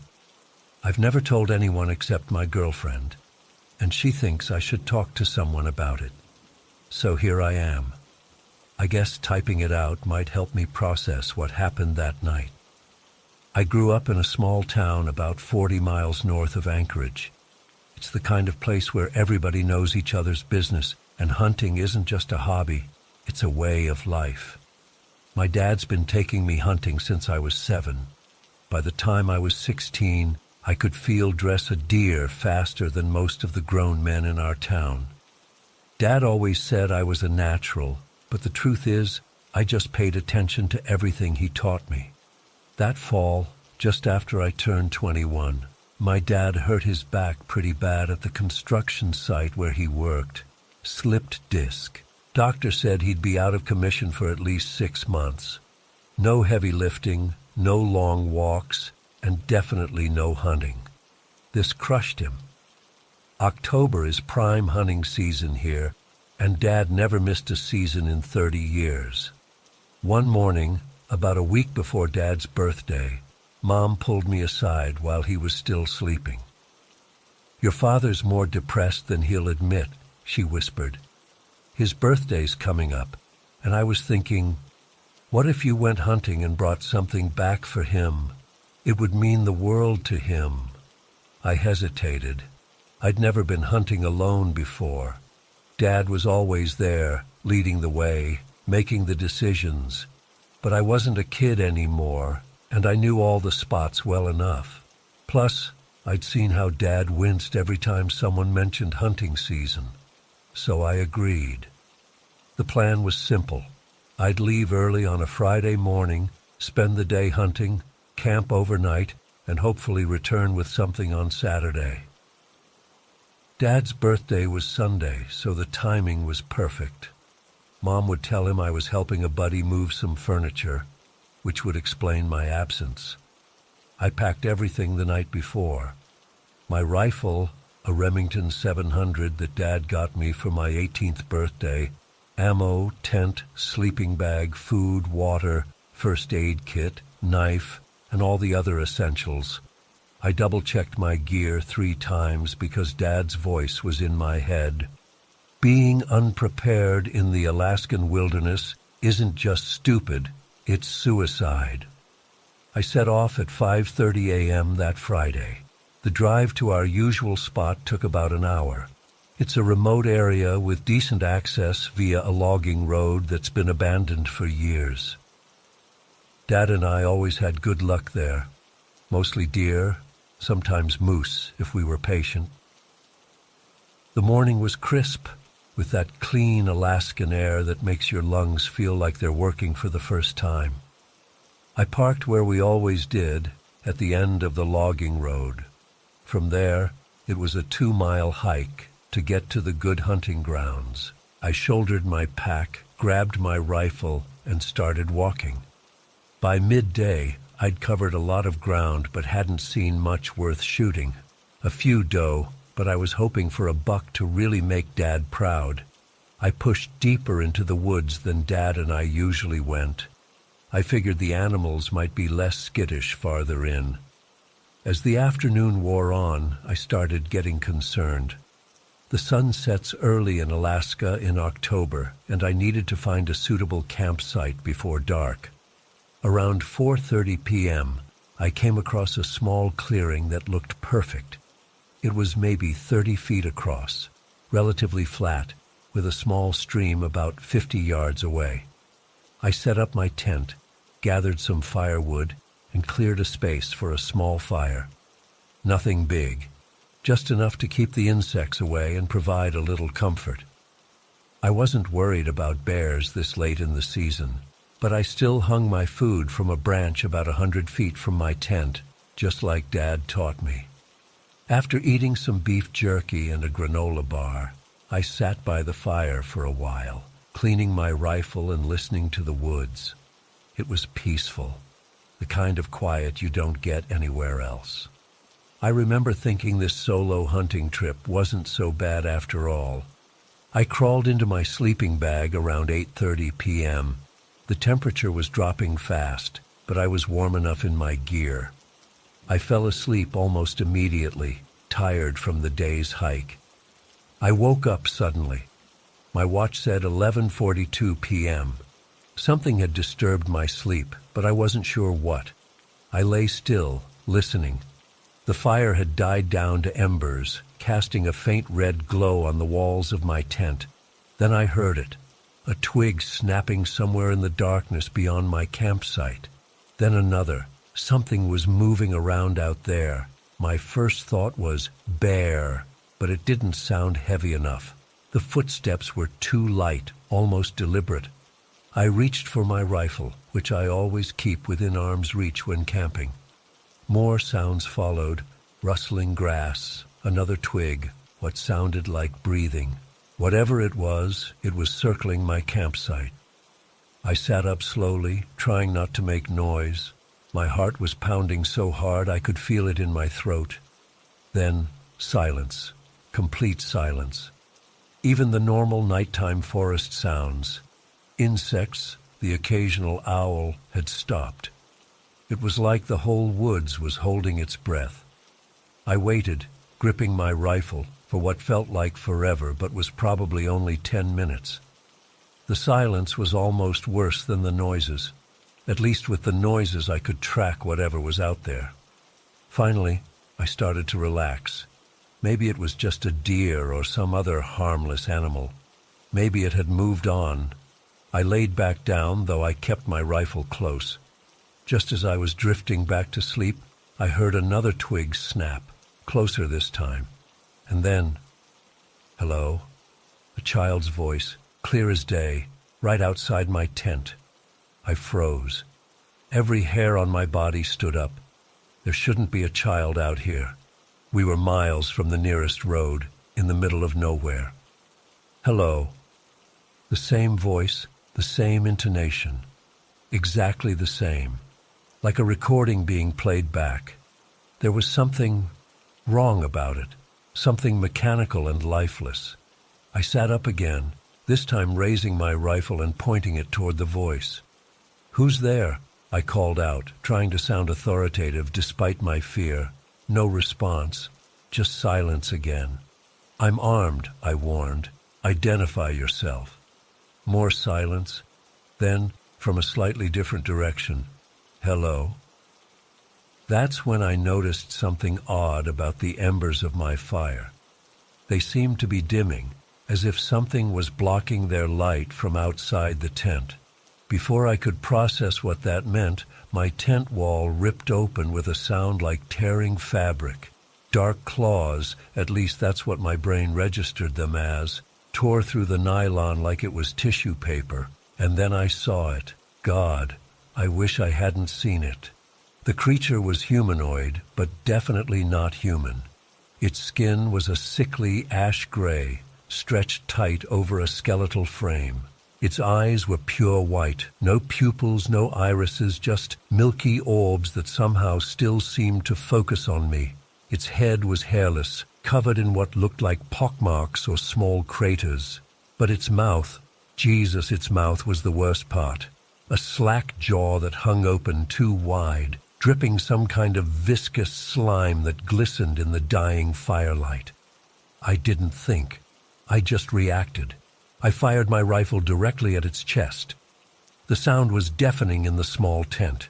The creature stumbled backward with the impact.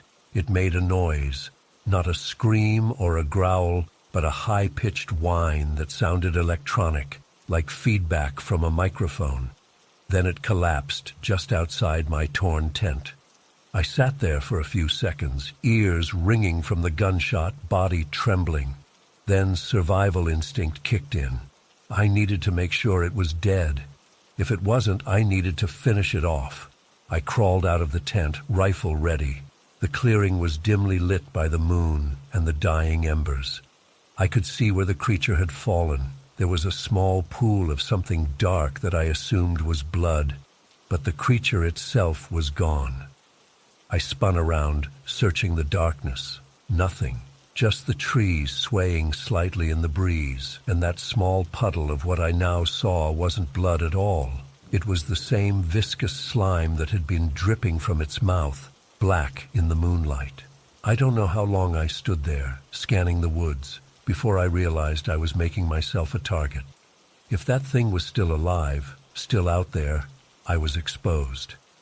I grabbed my sleeping bag from the tent and my backpack, which thankfully had most of my gear already packed. I left the tent. I wasn't about to waste time taking it down, and I never wanted to see it again anyway. I checked that my rifle was fully loaded, turned on my flashlight, and started walking. I didn't know where I was going at first. Just away from that clearing, away from whatever the hell that thing was. I walked for maybe 15 minutes before stopping to get my bearings. I checked my compass and realized I was heading roughly east, away from the logging road where my truck was parked. I corrected my course and kept moving. Every sound in the forest made me jump. Every shadow looked like that creature.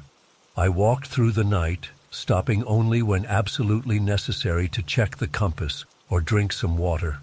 As dawn broke, I finally saw something familiar, a distinctive rock formation that Dad and I used as a landmark. I was getting close to the logging road. I picked up my pace, fueled by the growing light and the promise of safety. I reached my truck around 6:30 a.m. My hands were shaking so badly I could barely get the key in the ignition. Once I did, I locked the doors and just sat there for a few minutes, trying to process what had happened. Had I really seen what I thought I had? Could it have been a person in some kind of costume? A hallucination from eating something bad? None of those explanations made sense. The way it moved wasn't human. The way it spoke, if you can call repeating hello in that horrible way speaking, wasn't human. I drove home in a daze. When Mom asked where the game was, I mumbled something about not finding anything worth shooting. She looked disappointed, but said it was the thought that counted. Dad joked that things would have been different if he'd been there, that his lucky hat always brought home a buck. I forced a smile and agreed with him, but secretly I was relieved he hadn't been there. I was relieved his back injury had kept him safe at home, because something is out there in those woods, something evil, something that doesn't belong in our world, and it's smart enough to lure hunters with a child's voice. I've never told my parents what happened. What would I say? That I encountered some kind of monster? They'd think I was crazy or that I was making up stories to cover for my failure to bring home a deer. So I've kept it to myself. I've made excuses every time Dad's mentioned going hunting again since his back healed. School commitments, work, anything to avoid those woods. Sometimes I wonder if anyone else has encountered it. If there are other hunters who've disappeared in that area over the years. I've thought about reporting it to someone, but who would believe me? What would I even report? Officer, I saw a monster in the woods that said hello like a broken record. All I know is I'm never going back there. And if you hunt in Alaska, stay close to the roads. Don't go deep into those woods. Don't camp alone. And if you hear a child's voice where no child should be, run. Run as fast as you can in the opposite direction. Because that thing, whatever it was, is still out there. And next time, it might not miss.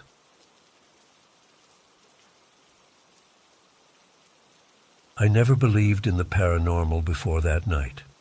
Sure, I'd watched horror movies and enjoyed a good ghost story around the campfire, but I always chalked those up to overactive imaginations or people mistaking normal things for something supernatural. That all changed last summer. It was June 2019, and I was driving with my two best friends, Hannah and Chris, through the back roads of eastern Tennessee. We were headed back to our Airbnb after a day of hiking in the Appalachians. It must have been around 10:30 p.m., and those mountain roads get pitch black once the sun goes down. There are no streetlights out there, just the endless darkness of the forest pressing in from all sides. I was behind the wheel of my old Honda Civic. Chris was riding shotgun, scrolling through Spotify trying to find the perfect song for our mountain vibe. Hannah was in the back seat, half asleep and scrolling through Instagram. The headlights carved a narrow tunnel through the darkness as we wound our way along those twisting roads. We were talking about the hike we'd just completed, laughing about how Chris had nearly stepped on a snake and how Hannah had complained the entire time about the bugs. It was just a normal night with friends. Nothing felt off or weird. The radio was playing softly, and we were all tired but happy. I remember the exact moment everything changed. We rounded a bend, and my headlights caught something in the middle of the road about 50 yards ahead. At first, I thought it was just a rock or maybe some debris, but as we got closer, I realized it was an animal. "There's something in the road," I said, slowing down. I wasn't worried. Animals usually dart away when a car approaches, but this one didn't move, not even a twitch. Chris looked up from his phone. "What is it? A deer?" "No, it's smaller. Maybe a cat or something, I replied, easing off the gas even more. We were probably going about 10 pieds at this point, but the animal still didn't budge. As we inched closer, I got my first good look at it, and immediately my stomach dropped. Something was very wrong with what I was seeing. The creature was about the size of a large house cat, but its proportions were off. Its body was low to the ground, almost pressed against the asphalt, but not in a crouching way. More like that was its natural stance. The strangest thing was its fur. In the headlights, it looked flesh-colored. Not pink exactly, but a weird, sickly beige that didn't look like any animal I'd ever seen before. It had small ears like a kitten, but they were positioned strangely on its head. And then there were the eyes. God, those eyes.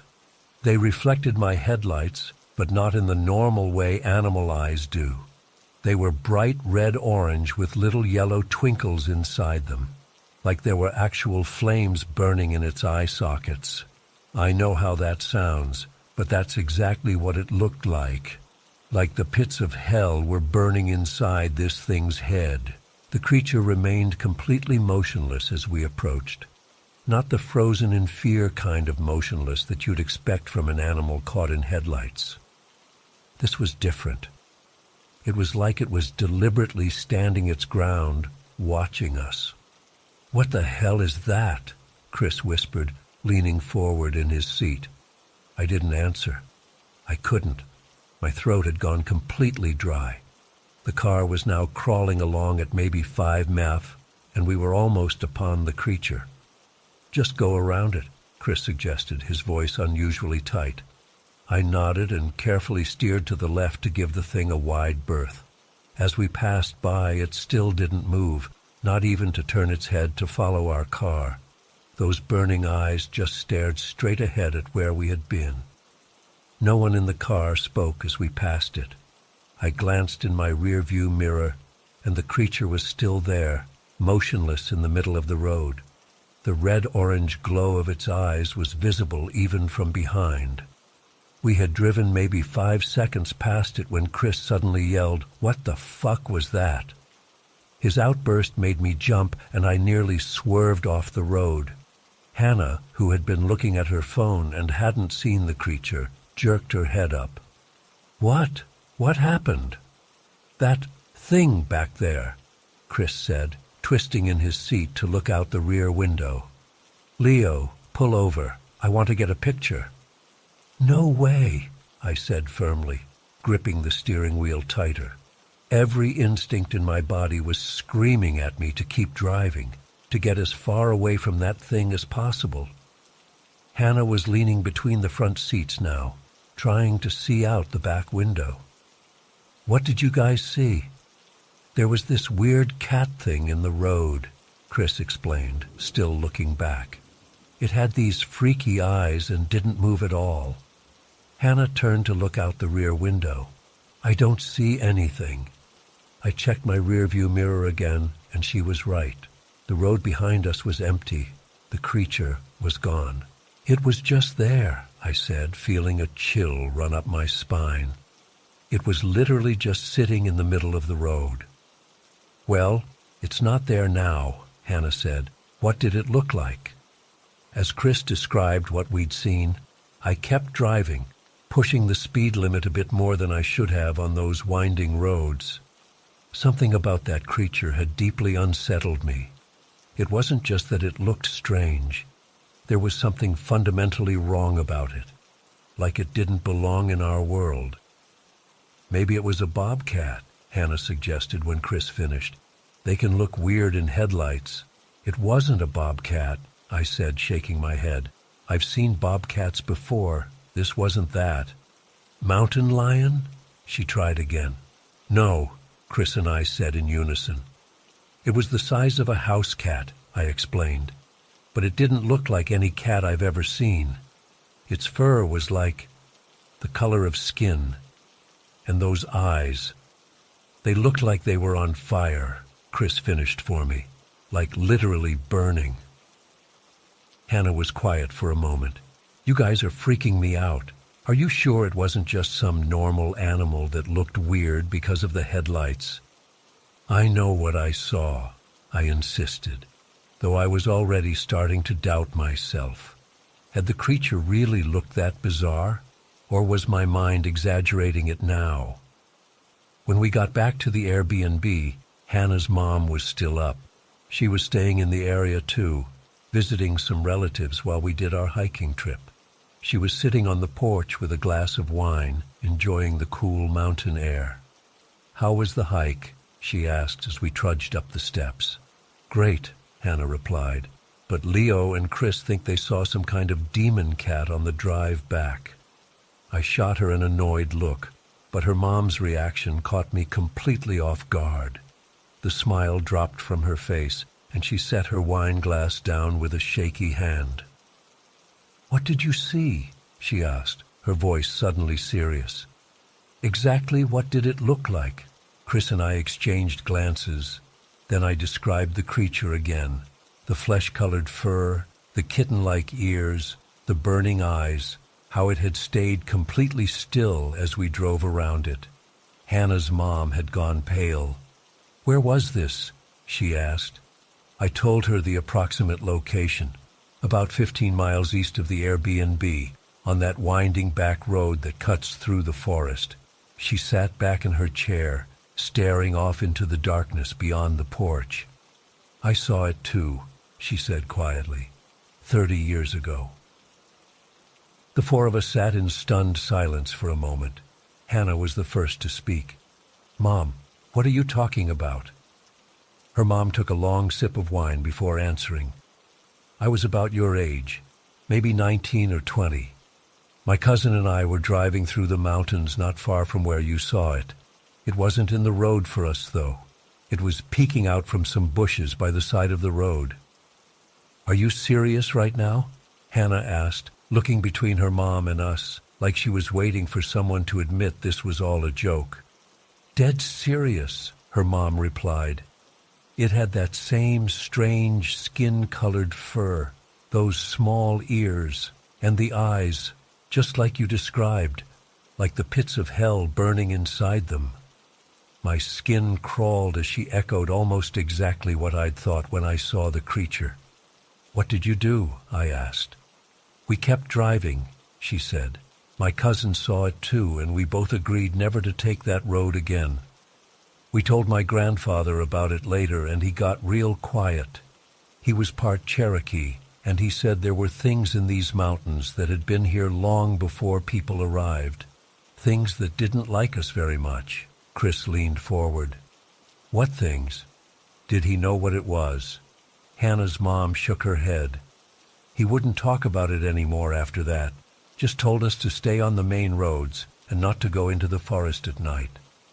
We stayed up late that night, searching online for any information about strange creatures in the Appalachian Mountains. We found plenty of folklore, tales of the Wampus cat, the Cherokee death cat, various cryptids that supposedly haunted the area, but nothing that matched exactly what we had seen. The next morning, in the daylight, it was easier to be skeptical. Maybe it had just been a normal animal that looked strange in the headlights. Maybe Hannah's mom was just humoring us, or had seen something different all those years ago. But deep down, I knew better. There was something about those burning eyes that I couldn't explain away.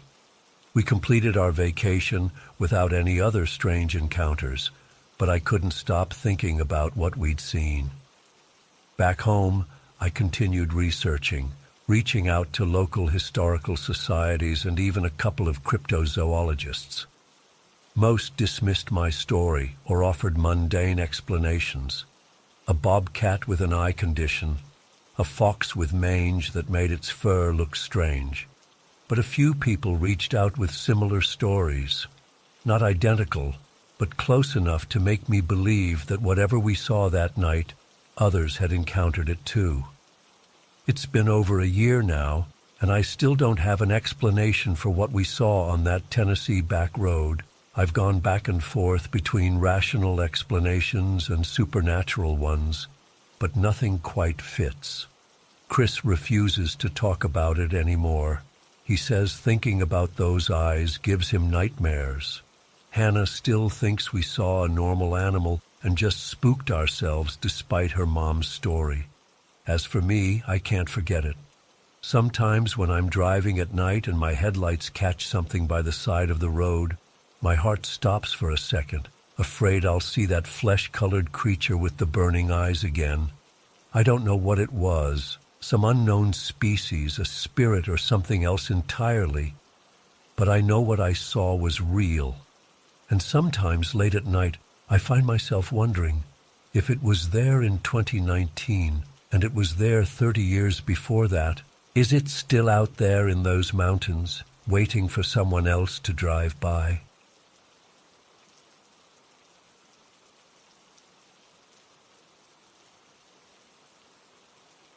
I still have nightmares about what happened in those mountains last summer. I'm 12 now, and my parents think I just had a scary experience in the woods that my imagination blew out of proportion. But they weren't there. They didn't see what we saw. My family's from California, but my mom's sister and her husband own this cabin in central Idaho, deep in the Rocky Mountains. It's pretty isolated. The nearest town is like 40 minutes away by car. I was excited when my parents said my sister Emma and I could spend 2 weeks there with our cousins. The cabin itself is cool. It's got this massive back porch that looks right over this freezing cold river, and directly across is this huge mountain covered in dense forest. The day we arrived was brutally hot, which I didn't expect in Idaho. My Uncle Bill picked us up from the airport and drove us out to the cabin. My 3 cousins, Alex, 16, Mia, 14, and Jake, 11, were waiting for us when we got there. We spent that first day just hanging out, swimming in the shallow parts of the river where it was safe, and getting settled in. My aunt and uncle had this guest room on the 2nd floor for Emma and me. It had these big windows facing the mountain. That night, it was still so hot that I couldn't sleep. Must have been around midnight when I finally got up and opened the window, hoping to get some breeze. The sound of the river was actually pretty soothing. I was just about to climb back into bed when I heard it for the first time. It's really hard to describe that sound. It started as this high-pitched wail that turned into this raspy, guttural screech. It echoed across the valley, coming from somewhere deep in those woods across the river. It wasn't an animal sound I recognized. Definitely not a cougar, or wolf, or bear.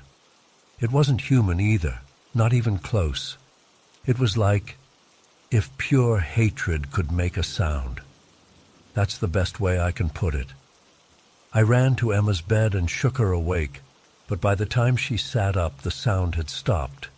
She thought I was just trying to scare her and told me to go back to sleep. I closed the window and lay there for hours, staring at the ceiling, too afraid to look outside again.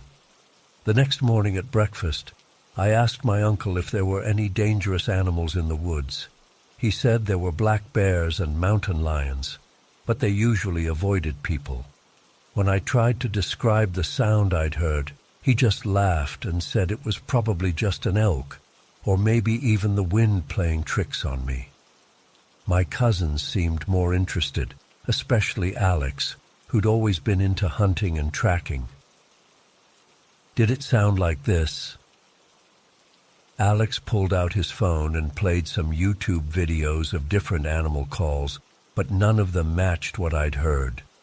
That afternoon, after lunch, Alex suggested we go explore the mountain. My aunt was hesitant at first, but Alex promised we'd be back before dark, and he knew those woods well. Plus, he was going to bring his pistol just in case. My uncle had taught him to shoot years ago. I could tell my aunt wasn't thrilled about the gun, but she finally agreed, telling us to stay together and bring our phones. I packed a small backpack with water, some granola bars, and a flashlight. I also grabbed this hunting knife my uncle had given me earlier that day. He'd seen me eyeing his collection and thought I might like to have one. It made me feel a little safer, especially after what I'd heard the night before. We crossed the footbridge about half a mile downstream from the cabin and started our hike up the mountain. The forest was dense, tall pines and spruce trees blocking out most of the sunlight. It was cooler under the canopy, which was a relief after the previous day's heat. "This is bear country," Alex warned as we climbed. "Make noise so we don't surprise anything." For the first couple hours, the hike was actually fun. We saw deer tracks, some interesting birds, and even a small waterfall trickling down a rock face. But as we got higher, the trees got thicker and the trail narrowed. There wasn't really a path anymore, just areas where the undergrowth wasn't as dense. I kept checking my phone for the time. We'd promised to be back before dark, but I realized we'd hiked much farther than planned. It was already 5:30 p.m. "Alex, shouldn't we head back?" Emma asked, clearly getting tired. "We're almost to the summit," Alex insisted. "The view from up there is amazing. It'll be worth it, I promise. Then we can head straight back down." We pushed on, and about 20 minutes later, we reached the top.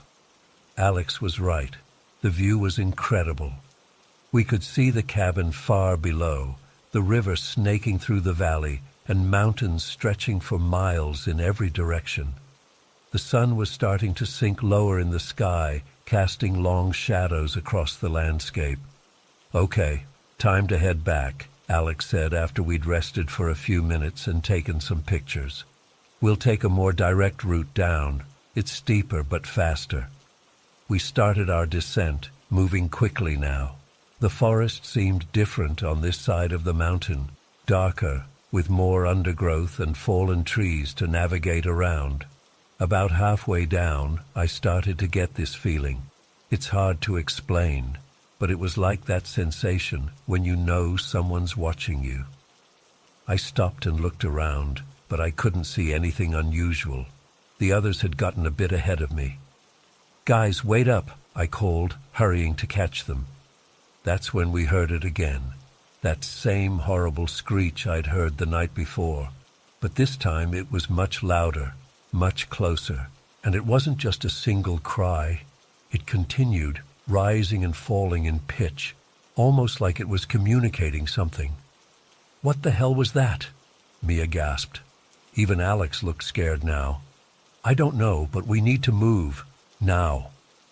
We started moving faster, almost running down the steep slope, grabbing onto trees to keep from falling. The sounds continued, and they seemed to be getting closer. Then we heard something else. Footsteps. Heavy, fast footsteps crashing through the underbrush, maybe 30 yards behind us. "It's following us," Emma cried. Alex pulled out his pistol. "Keep moving. I'll be right behind you."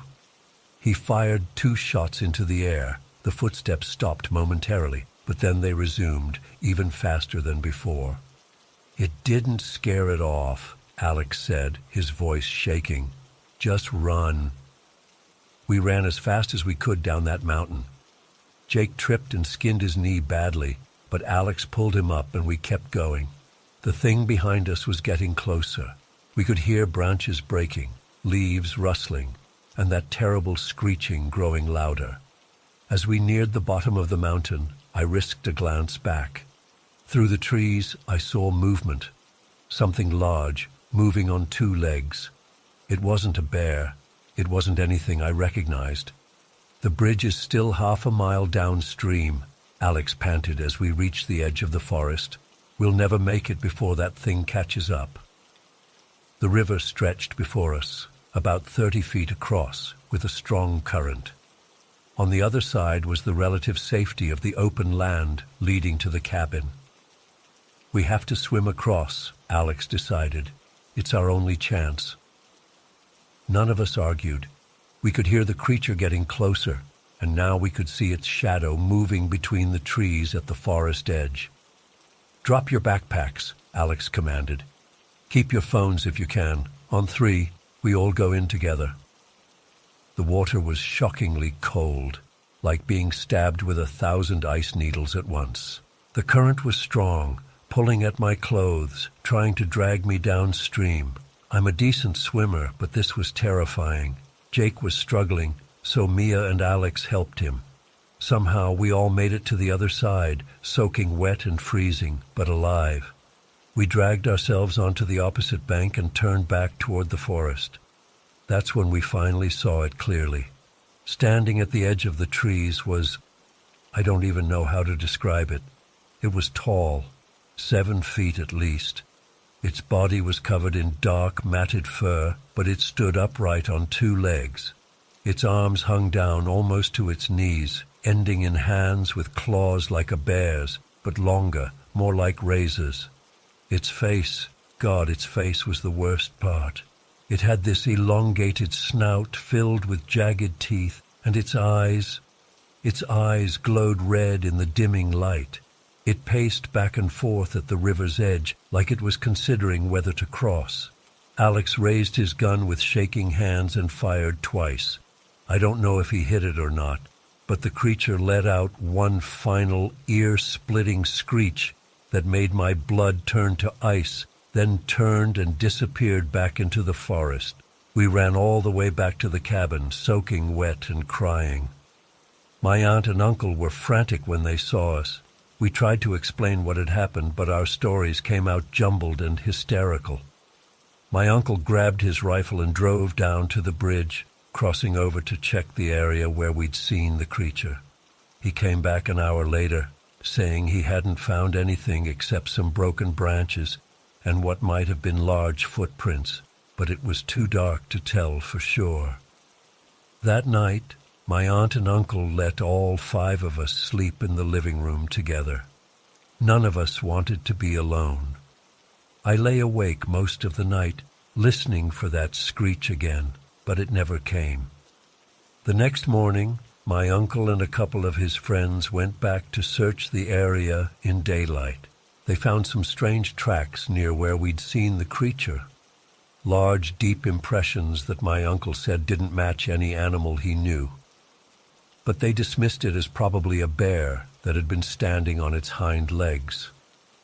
My parents wanted to come get us early after hearing what happened, but my aunt and uncle convinced them it was just a scary experience with likely a bear.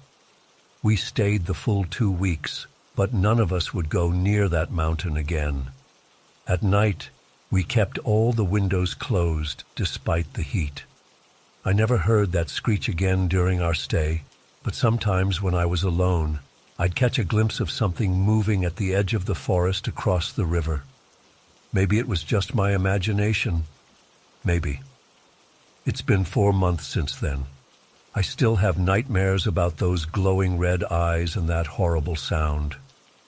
My parents think I just had a scary encounter that my imagination turned into something more. My sister doesn't like to talk about it. I tried looking online to see if anyone else had reported seeing something similar in that area, but I haven't found much. I don't know what we saw that day.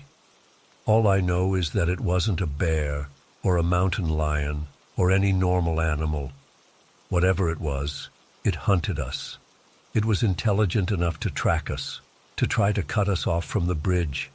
And those eyes, those weren't the eyes of an animal. I'm never going back to those mountains. And if you ever find yourself in the forests of central Idaho and you hear a high-pitched, raspy screech echoing through the trees, run. Don't look back. Just run.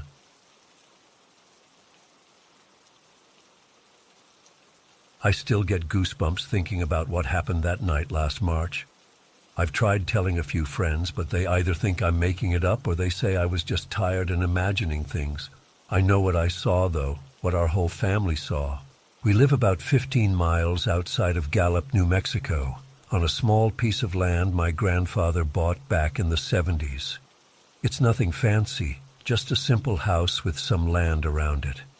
We keep chickens in a hen house my dad built a few years ago, and we've got a couple of dogs that usually keep the coyotes and other predators away.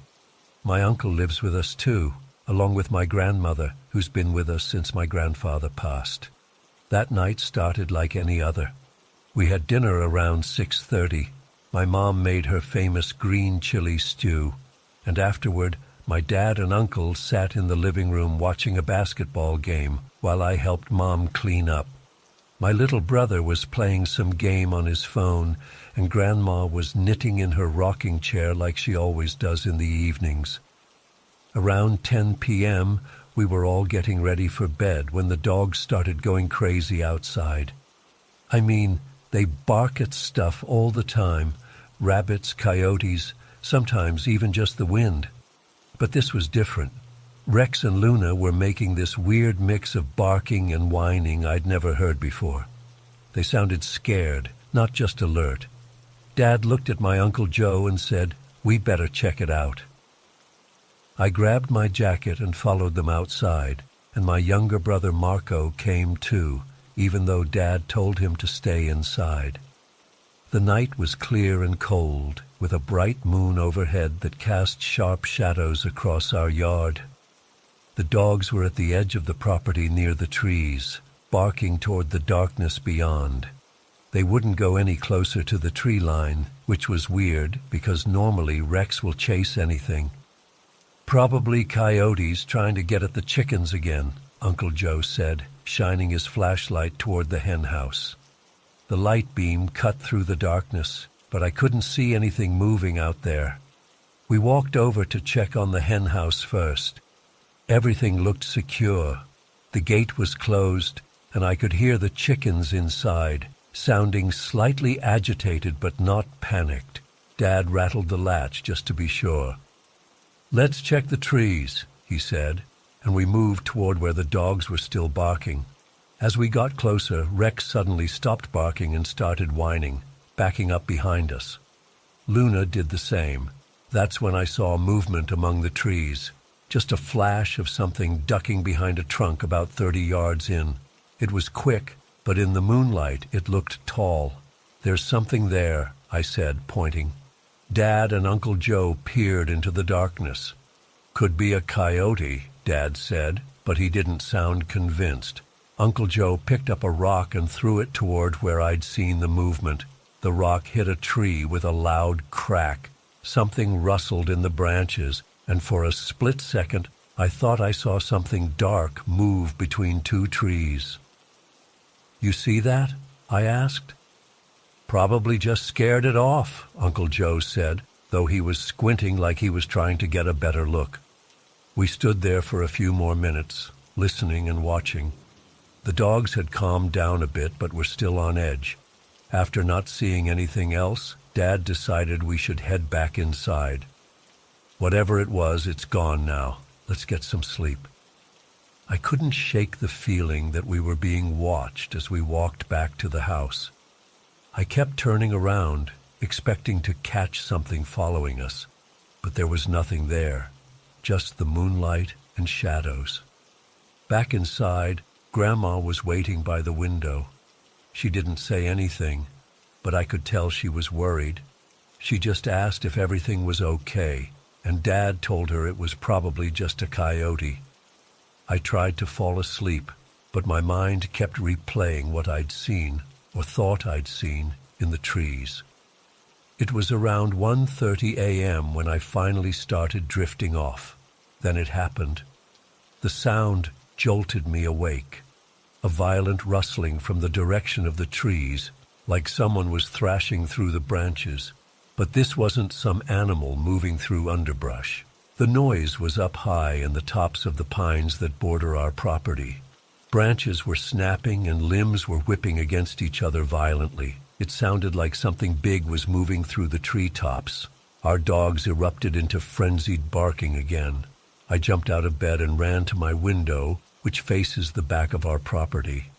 I couldn't see much in the darkness, but the trees were definitely moving, their tops swaying unnaturally, despite there being hardly any wind.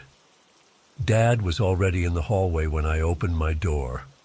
Uncle Joe came out of his room a second later, and Marco was right behind him. "What the hell is that?" Uncle Joe asked, pulling on his boots. "Get the flashlights." Dad said to me as he grabbed his jacket. We rushed outside, this time all of us, including my mom, who stood nervously on the porch. The dogs were going absolutely ballistic, but still wouldn't approach the tree line. They were running back and forth along an invisible boundary, like they couldn't or wouldn't cross it. But here's the weird part. By the time we got outside, everything had gone silent again. The violent rustling had completely stopped. The trees were still. It was like someone had hit a pause button on whatever had been happening. We stood in the yard, flashlight beams scanning the tree line, but there was nothing to see. No movement, no sounds except for the continued anxious whining of our dogs. Maybe it was a mountain lion, Marco suggested, his voice shaking slightly. Dad shook his head. Mountain lions don't climb to the tops of trees like that. Let's check the hen house, Uncle Joe said, and we walked over, flashlights leading the way. The chickens sounded normal, that soft, sleeping, clucking sound they make at night. The gate was still secured, the door still closed. Everything looked exactly as it had earlier. We stayed outside for at least 30 minutes, watching and listening. Dad and Uncle Joe took turns walking the perimeter of our property, but they didn't find anything unusual. Eventually the dogs calmed down, though they kept looking toward the trees like they were expecting something to happen. Whatever it was, it's gone now, Dad finally said. Let's try to get some sleep. We'll check everything again in the morning. I barely slept the rest of the night. I kept my curtains open, watching the tree line until the first hint of dawn started lighting up the sky. I must have drifted off eventually, because the next thing I knew, it was morning, and I could hear Dad and Uncle Joe talking outside. I threw on some clothes and rushed out. They were standing by the hen house, and even from the porch, I could tell something was wrong by the way they were standing. When I got closer, I saw it. The gate to the chicken yard was wide open, swinging slightly in the morning breeze. The door to the hen house itself was open too. Inside it was empty. Every single chicken was gone.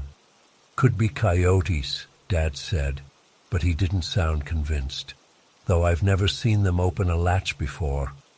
We started searching for signs of what might have happened. That's when things got really weird. There were footprints in the soft dirt around the hen house. Not animal prints like you'd expect from a coyote or fox. These were bipedal footprints, like something walking on two legs. But they weren't normal human footprints either. They were elongated and narrow, with what looked like claw marks at the ends of the toes. They went back and forth between the trees and our outhouse, like whatever made them had been pacing. But the strangest thing was around the hen house itself. Despite all 20 of our chickens being missing, there were only chicken tracks in the dirt. No predator tracks at all, as if the chickens had just walked out on their own. "What the hell?" Uncle Joe kept saying, crouching down to examine the weird footprints. We followed the tracks to the edge of the tree line, where they simply vanished. Not like something had covered them up. They just stopped, as if whatever made them had suddenly taken flight or disappeared into thin air. That's when I noticed Grandma standing at the back door, watching us. Her face was pale, and she was gripping her shawl tightly around her shoulders. When we came back to the house, she was waiting in the kitchen.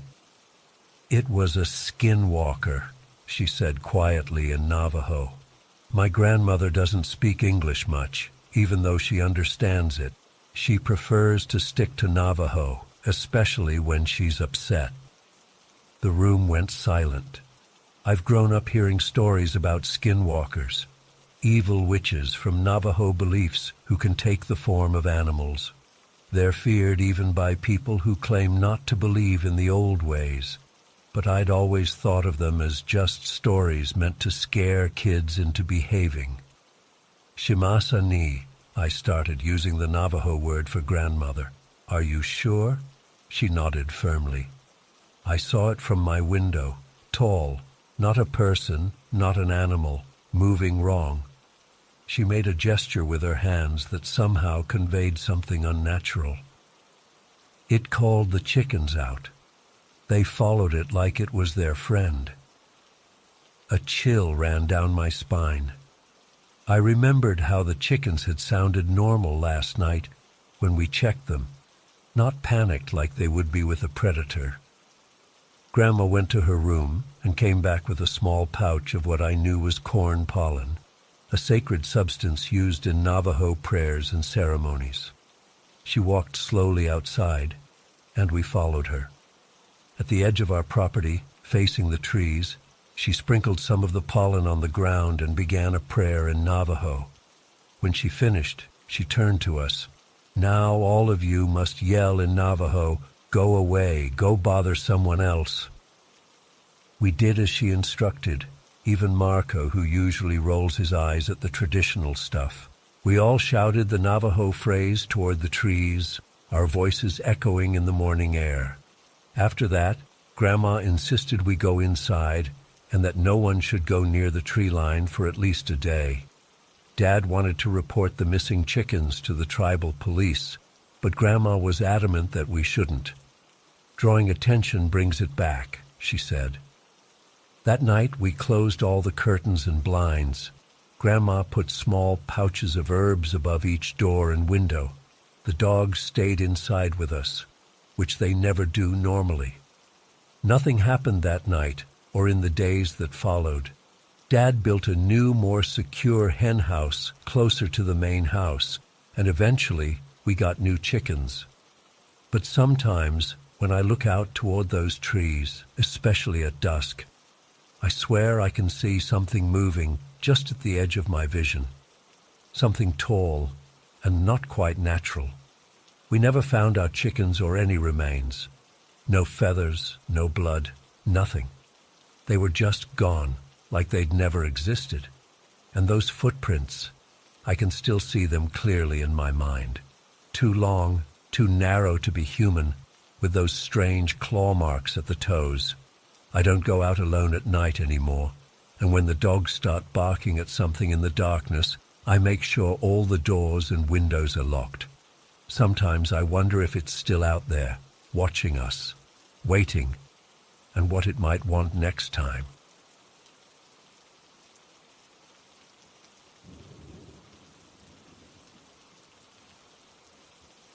I still lose sleep thinking about what happened at Piney Creek 4 years ago.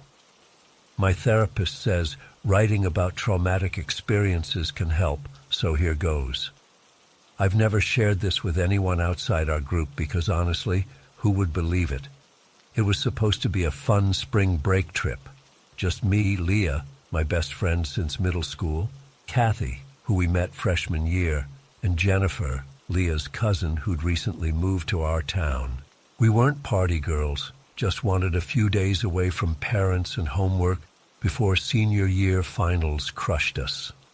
Leah's dad owned this old camper parked permanently at a private campground about 2 hours from town.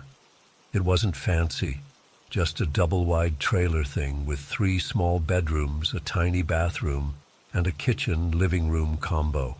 The place was set pretty far back from the other campers, which seemed perfect for us. The drive there was normal. We blasted music, talked about college plans, and Jennifer told us about her old town. She seemed cool but quiet, the kind of person who observes more than she talks. Leah's dad kept making dad jokes the whole way, which was both annoying and comforting somehow. When we finally arrived, the campground was practically empty. Just a few other campers scattered around, mostly older couples. The place had that musty, closed-up smell when we first walked in, but we opened all the windows to air it out. Leah's dad helped us unload the coolers and our bags, then did the whole responsible parent lecture. "No boys, no booze, no wandering off alone," he said with that serious dad face. Then he laughed and added, "Especially no boys." Like that was even an option in the middle of nowhere. He left us his old flip phone since cell service was spotty and promised to pick us up on Sunday afternoon. We watched his truck disappear down the gravel road, and then it was just us. The first weird thing happened while we were unpacking. I was putting food in the tiny fridge when I heard something outside. It wasn't like an animal noise, more like something heavy being dragged. I looked at Leah, who was sorting through her bag on the couch. "Did you hear that?"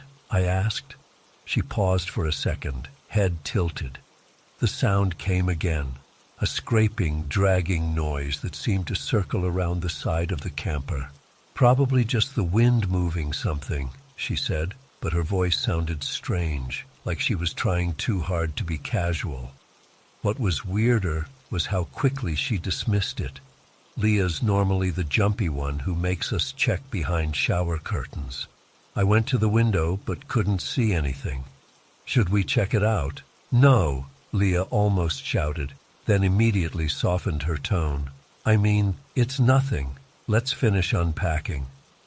Jennifer had claimed the master bedroom immediately upon arrival. "I can't sleep in small spaces," she'd explained. "I get claustrophobic." That left me with the tiny back room, Kathy in the middle one, and Leah on the pull-out couch. I didn't mind. I just wanted to get settled. When I went outside to grab my last bag from the picnic table, Jennifer was standing at the edge of the clearing, staring into the trees. The sun was starting to set, casting long shadows across the ground. "Jennifer," I called. "Everything okay?" She didn't respond at first. When I got closer, I noticed how rigid her body was, like she was frozen in place. Her eyes were wide, fixed on something behind me. "What are you looking at?" I turned to follow her gaze but saw nothing except trees and shadows. "Don't you see it?" she whispered, her voice barely audible. I turned again, more carefully this time, scanning the tree line. For a split second, I thought I saw something, a reddish-black shape, like an orb floating between two pines, but when I blinked, it was gone. When I looked back at Jennifer, her entire demeanor had changed. She smiled brightly, completely relaxed. "Sorry, thought I saw a deer. Let's go inside, I'm starving." The sudden shift freaked me out more than her staring had. It was like someone had flipped a switch inside her, but I followed her back inside, telling myself I was being dramatic.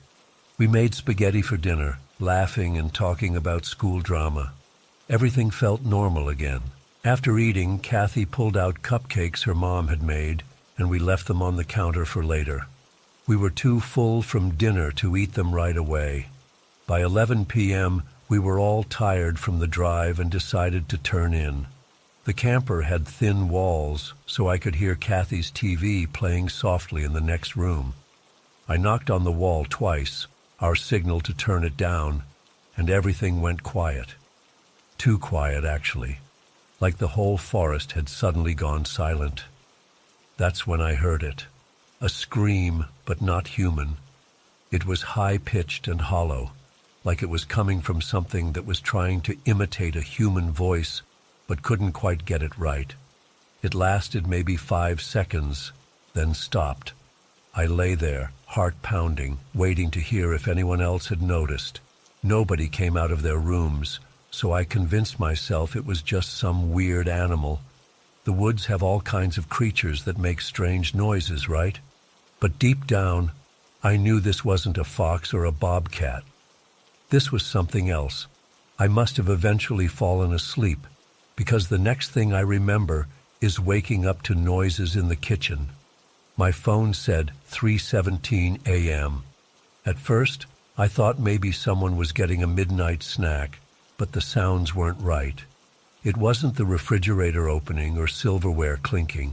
It was more like scratching, methodical, deliberate. I should have pulled the covers over my head. I should have stayed in bed. But I didn't. The hallway was dark as I crept toward the kitchen. A dim light was on above the stove, casting just enough glow to see Jennifer sitting at the table. Her back was to me, perfectly straight, head tilted at an uncomfortable angle. "Jennifer," I whispered, "are you okay?" She didn't turn around. Instead, she made a sound, a weird humming mixed with clicking noises that didn't sound like anything a human throat should produce. I took a step closer, and that's when I saw it. Standing in the corner by the window was a figure, not just a shadow, but something solid and wrong. It was tall, too tall for the low ceiling, so its head was bent awkwardly. Its proportions were all off, limbs too long and thin. I couldn't make out details because it seemed to absorb the light around it, but I could feel it watching us. The figure was staring at Jennifer, or at least its face was pointed in her direction. I couldn't see eyes, but I felt its attention like a physical weight. Then, slowly, it turned toward me. I couldn't move, couldn't scream. My body completely locked up, like in those nightmares where danger is coming but you're paralyzed. The scratching sound started again, and I realized it was coming from the figure's hands, long, thin things that weren't quite fingers scraping against the wall. Something in the hallway behind me creaked. The figure's head snapped toward the sound, and in that instant, it moved. Not walked, not ran, but sort of flickered, like a glitch in reality. One moment it was in the corner, the next it was at the window, then it was gone. Jennifer's body slumped forward, her forehead hitting the table with a dull thud. I rushed to her, finally able to move again, and tried to shake her awake. Her skin was ice cold, but she was breathing. "Help!" I screamed. "Somebody help me!" Leah and Kathy came running. We tried everything to wake Jennifer, shaking her, cold water, even a slap across the face that Kathy immediately apologized for. Nothing worked. She wasn't unconscious exactly. Her eyes were open, but vacant, staring at nothing. "What happened?" Leah demanded, her face pale with fear. I tried to explain what I'd seen, but the words sounded insane coming out of my mouth. A shadow person. Jennifer making inhuman noises. They looked at me like I was losing my mind. "There was something in here," I insisted. Jennifer was sitting at the table, and this thing was watching her. Then it ran out the window. Kathy walked over to the window I'd pointed at. "It's locked from the inside," she said quietly. "And there's no way anyone could fit through this anyway. It's too small." I knew what I saw, but with both of them staring at me doubtfully and Jennifer still unresponsive, I started questioning myself. Had I been sleepwalking, having some kind of waking nightmare? Eventually, we managed to half-drag, half-carry Jennifer back to her bed. We decided to all sleep in the master bedroom together, pushing the 2 armchairs next to the bed to create makeshift beds. Nobody wanted to be alone after that. I didn't sleep at all. Leah and Kathy drifted off eventually, but I kept watch, jumping at every creak and groan of the old camper. Around 6 a.m., Jennifer suddenly sat up, looking completely normal. "Why are you all in my room?" she asked, confused. We stared at her in disbelief. I started to explain what had happened, but she had no memory of getting up, sitting at the table, or anything else. According to her, she'd gone to bed and slept straight through until that moment. The strangest part was the cupcakes. When we went into the kitchen that morning, they were all gone, not a crumb left. We accused each other of eating them, but everyone denied it. The plates they'd been on were neatly stacked in the sink, completely clean. We cut our trip short, making up an excuse about Jennifer feeling sick when Leah's dad came to pick us up the next day. None of us wanted to stay another night. We didn't talk about what happened during the drive home, and Jennifer seemed completely fine, laughing and joking like nothing had occurred. Here's where it gets even weirder. The four of us are still friends. We actually share an apartment now in college. Jennifer is my roommate. She's normal, fun, smart, everything you'd want in a friend. But sometimes I catch her staring out windows at night, especially when it's a new moon. And sometimes, very rarely, I hear that same humming, clicking sound coming from her room after she's fallen asleep. We've never found an explanation for what happened that night. I've researched similar experiences online, but nothing quite matches what we saw. Leah and Kathy have admitted they heard the inhuman scream too, but they're convinced the rest was my imagination or a half-dream. But I know what I saw, and I know that whatever it was interested in Jennifer. Not hostile exactly, but curious, like it was studying her or communicating with her. I've never told Jennifer about the noises she makes in her sleep. I'm too afraid she'll remember what happened that night. Too afraid that whatever visited us at Piney Creek will realize we're talking about it and come back to finish whatever it started. So I keep watching and waiting and wondering what would have happened if that thing in the corner hadn't been startled away.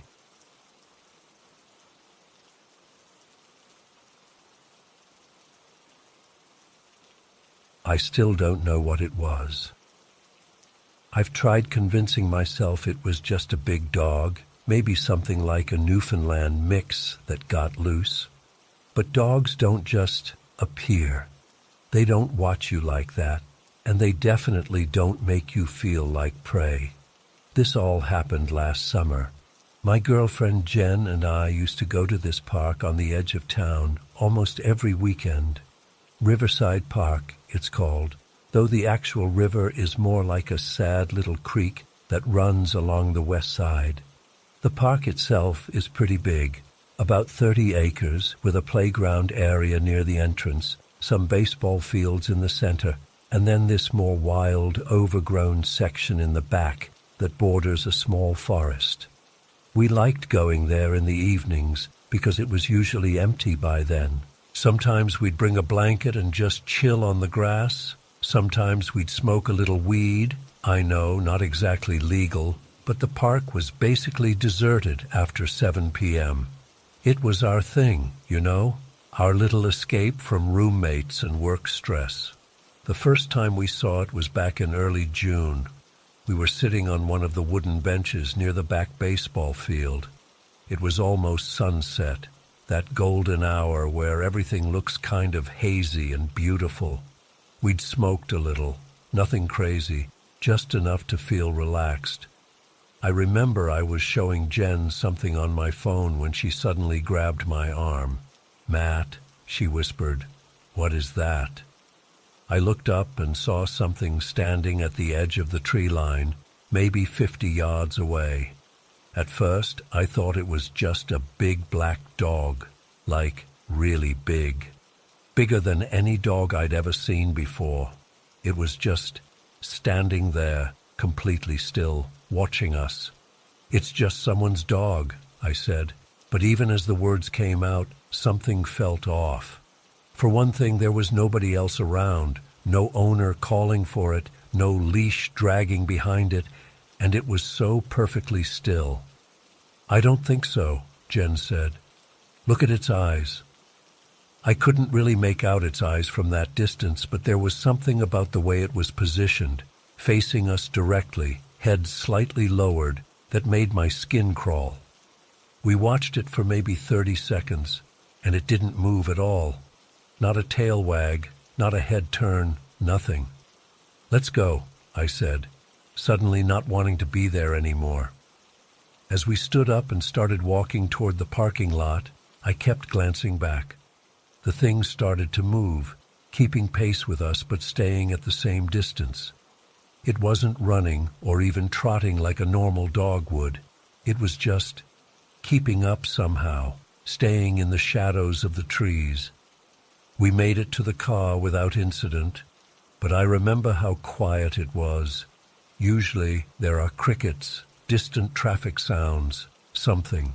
But that evening, it felt like the whole park was holding its breath. "That was weird," Jen said as we drove away. "Did you see how big that thing was?" I nodded, but I was already trying to rationalize it. We were a little high. It was getting dark. Probably just someone's Great Dane or something that got away. But deep down, I knew it wasn't right. We didn't talk about it much after that night. I think we both wanted to brush it off as nothing. We went back to the park the following weekend, but we stayed closer to the entrance, near the playground area. Everything was normal. The second time was about 2 weeks later. We were completely sober this time. We'd just grabbed some ice cream and decided to eat it at the park before heading home. It was still light out, maybe 7:30 p.m. We were walking along this paved path that loops around the baseball fields when Jen stopped mid-sentence. "It's back," she said quietly. I followed her gaze and felt my heart drop. There it was again, standing by the equipment shed near the furthest baseball diamond. In the daylight, I could see it more clearly. It was massive, easily coming up to my waist if I stood next to it. Its fur was the deepest black I've ever seen, not dark brown or gray-black like most black dogs, but the kind of black that seems to absorb light. And its shape was wrong somehow. Its head was too round, with these strange bear-like ears that didn't fit a dog's profile. But what really got me were its eyes. They were a yellowish amber color, and they were fixed directly on us. "How did it get there?" I asked, confused. "It wasn't there a minute ago." The shed was in an open area with no trees or bushes nearby. There was nowhere it could have been hiding. It had just appeared. "I don't know, but I don't like it," Jen said. "Let's go back to the car." We turned around and started walking quickly back toward the parking lot. I kept looking over my shoulder, and every time I did, the thing had moved closer, but I never actually saw it moving. It was like those weeping angels from Doctor Who. Whenever I wasn't looking directly at it, it would somehow advance. By the time we reached the parking lot, I was practically jogging, pulling Jen along by the hand. When I looked back one last time, the thing was standing at the edge of the lot, maybe 30 feet away. And I swear, Matt, I swear to God, it had no shadow. The early evening sun was casting long shadows from the trees, the benches, even us, but this thing cast nothing on the ground beneath it. That night, I couldn't sleep. I kept seeing those yellow eyes in my mind. I tried looking up large black dog breeds online, but nothing matched what we'd seen. The closest was maybe a black Russian terrier, but even those didn't have the same body shape or ear structure. We didn't go back to the park for almost a month after that. But one evening in late July, Jen suggested we try again. "It was probably just some weird stray," she said. "Lightning doesn't strike 3 times, right?" I was hesitant, but I missed our park evenings. So we went, but I made sure we stayed in the main area near the entrance, where there were still a few families with kids playing. Everything was fine for about an hour. We played a little frisbee, sat on the swings, normal stuff. As it started getting dark, the families began to leave. Soon, we were the only ones there. "See?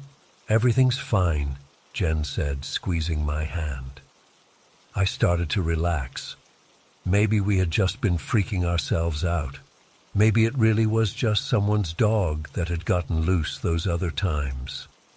We decided to walk just a little way down the main path, not going all the way to the back of the park, but just enjoying the evening. The path curves around a small hill with some picnic tables, and as we rounded that curve, I felt Jen's hand tighten on mine. There it was, standing directly on the path about 30 yards ahead of us, blocking our way. In that moment, I noticed more details that I'd missed before. It was big, yes, but its proportions were all wrong. Its legs were too long and oddly jointed, its head too round, almost like a bear's, but not quite. And those eyes, they weren't just yellow, they seemed to have a faint glow of their own in the dimming light. But the worst part was how it just stood there, perfectly still, watching us. No panting, no ear twitches, nothing that would indicate it was a living, breathing animal. It felt like looking at a photograph of a dog rather than an actual dog. "Turn around," I whispered to Jen, slowly. We began backing away, not taking our eyes off it. Then Jen tugged my sleeve and pointed behind us. My blood turned to ice. There was another one. Same size, same impossible blackness, same yellow eyes, standing about 20 yards behind us on the path. "That's not possible," I heard myself say. "There can't be two of them." But there they were, one in front, one behind, both completely still, except for those eyes that tracked our every movement. "The playground," Jen hissed. "We can cut through and run to the car."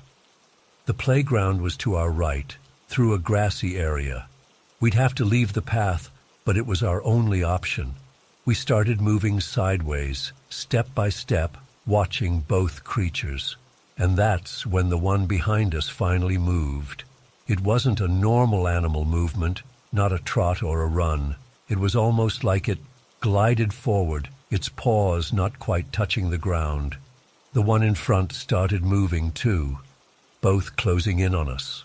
We ran, sprinted across the grass toward the playground, hearing nothing behind us. No barking, no growling, not even the sound of paws on the ground. I risked a glance back and saw both of them pursuing us, moving with this weird, fluid grace that no dog should have. We reached the playground and scrambled through it, ducking under the slide and weaving between the swing sets. I looked back again and saw only one of them now, standing at the edge of the playground. The other was gone. "Where's the other one?" I gasped. Jen screamed and pointed. The second one was somehow ahead of us now, standing by the water fountain near the path to the parking lot. It had moved impossibly fast, cutting us off. We changed direction, heading toward the fence that separated the park from the neighboring street. The fence was only about 5 feet high. We could climb it. We reached it, and I boosted Jen up. As she scrambled over, I looked back one more time. Both creatures were now moving directly toward us, no longer trying to circle or cut us off. They were coming straight for us, and they were moving fast. I climbed the fence in what felt like a single motion, fueled by pure adrenaline. We dropped down on the other side and ran to my car, which was parked on the street. As I fumbled with my keys, I looked back at the fence. They were both standing there, watching us from the other side. They made no attempt to climb or jump the fence. They just watched. We got in the car and I peeled out, driving way too fast through the residential streets. Neither of us spoke for several minutes. "What the fuck was that?" Jen finally said. "I don't know," I replied, my hand still shaking on the steering wheel. But they weren't dogs. After that night, we agreed to find a new place to hang out. But the experience stuck with me, nagging at the back of my mind. I couldn't stop thinking about those things, how they moved, how they appeared and disappeared, how they seemed to be hurting us, trapping us. About 2 weeks later, I did something stupid. I went back alone. In broad daylight, on a Saturday when I knew the park would be busy, I told myself I just wanted to confirm it was nothing. Maybe spot a normal black dog that could explain what we'd seen. The park was full of people, families having picnics, kids playing baseball, teenagers hanging out, everything completely normal. I walked the entire park, even going to the back area near the forest. Nothing unusual. I started to feel silly for being so scared. Maybe we really had just seen some stray dogs, and our imaginations turned them into something more sinister. As I was heading back to my car, feeling relieved, I passed an older man who was walking his golden retriever. The dog was pulling at its leash, whining and trying to go in the opposite direction. "Easy, girl," the man was saying. "What's gotten into you today?"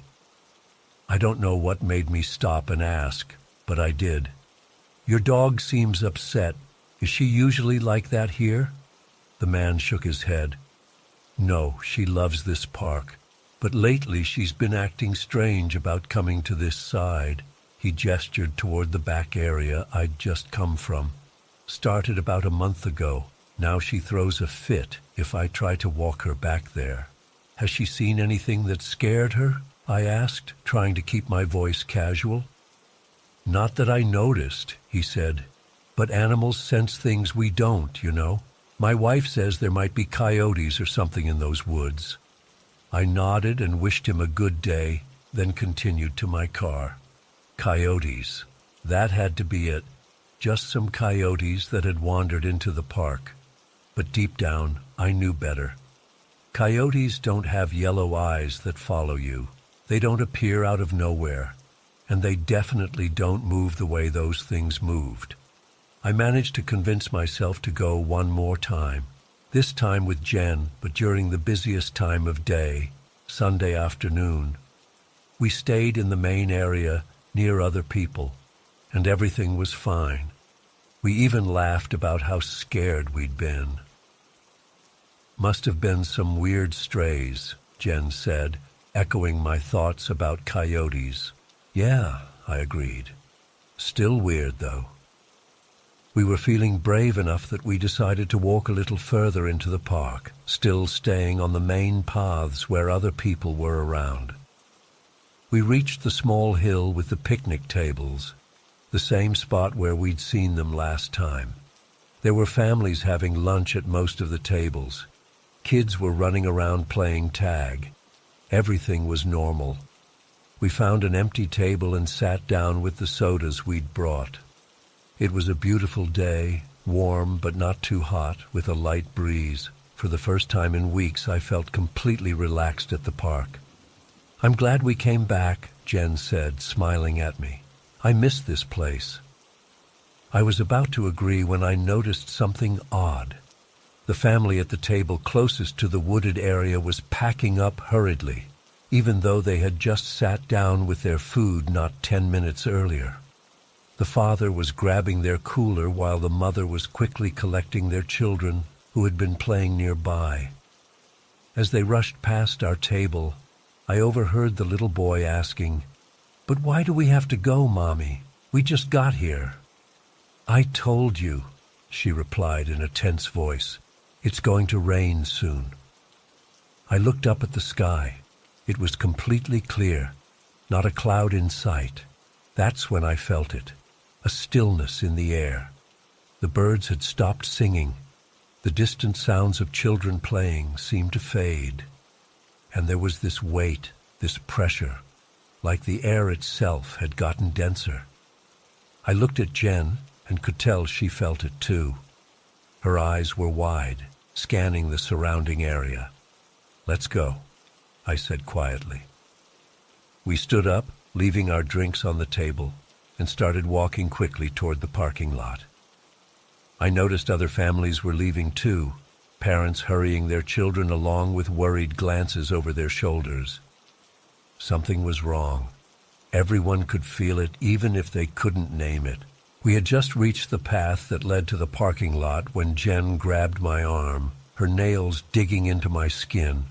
"Don't look now," she whispered, "but it's by the tree line, the big oak." I didn't want to look. Every instinct in my body was screaming at me to just keep walking, to get to the car as fast as possible, but I couldn't help it. I had to see. I turned my head slightly, glancing toward the large oak tree that stood at the edge of the wooded area about 50 yards away. It was there, just standing, watching, in broad daylight, with dozens of people still in the park. But here's the thing. No one else seemed to notice it. People were walking right past, some even quite close to it, without giving it a second glance. It was as if it was invisible to everyone but us. "How is no one else seeing that?" I hissed. "I don't know," Jen replied, her voice shaking. "But please, let's just go." We quickened our pace, almost jogging now. I kept looking back, and each time the thing had moved closer, always staying just at the edge of my peripheral vision. We reached the parking lot and rushed to my car. As I was unlocking it, I looked back one last time. The thing was standing at the entrance to the lot, its yellow eyes fixed on us. And for the first time, I saw its mouth open, revealing rows of teeth that were too numerous, too sharp for any normal dog. We drove away, and I didn't slow down until we were several miles from the park. "It followed us," Jen said, her voice small, "in the middle of the day with all those people around. And no one else saw it," I added. "How is that possible?" "I don't know, but I'm never going back there," she declared. "Never." I agreed. Whatever those things were, they seemed fixated on us for some reason, and I didn't want to find out why. But I broke that promise. One last time. I had to know. 3 days later, while Jen was at work, I went back to the park. I don't know what I was thinking. Curiosity? A need to prove to myself that I wasn't going crazy? Whatever it was stupid. I parked my car, but didn't get out right away. The park seemed quieter than it should have been for a weekday afternoon. There were a few people walking dogs on the main paths, a couple of kids on the playground, but not as many as usual. I finally got out and walked toward the back of the park, toward the wooded area where we always saw the creatures. Every step felt heavier than the last. My heart was pounding so hard I could hear it in my ears. I reached the edge of the woods and stood there, looking in. Nothing but trees and undergrowth, no sign of anything unusual. "What are you?" I said out loud, not really expecting an answer. I don't know how long I stood there, maybe 5 minutes, maybe longer. Nothing happened. No creatures appeared, no strange feelings, just an ordinary stretch of woods on an ordinary day. I was about to turn back, feeling both relieved and foolish, when I noticed something on the ground near my feet. At first, I thought it was just an oddly shaped shadow, but when I looked closer, I realized it was a paw print, a massive paw print, bigger than my hand, pressed deep into the soft earth. I crouched down to examine it. It didn't look like any dog or coyote print I'd ever seen. The shape was wrong, more rounded, with no distinct toe pads, almost like a bear's print, but not quite.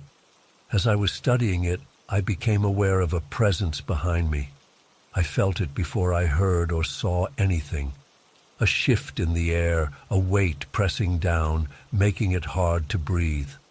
I stood up slowly and turned around.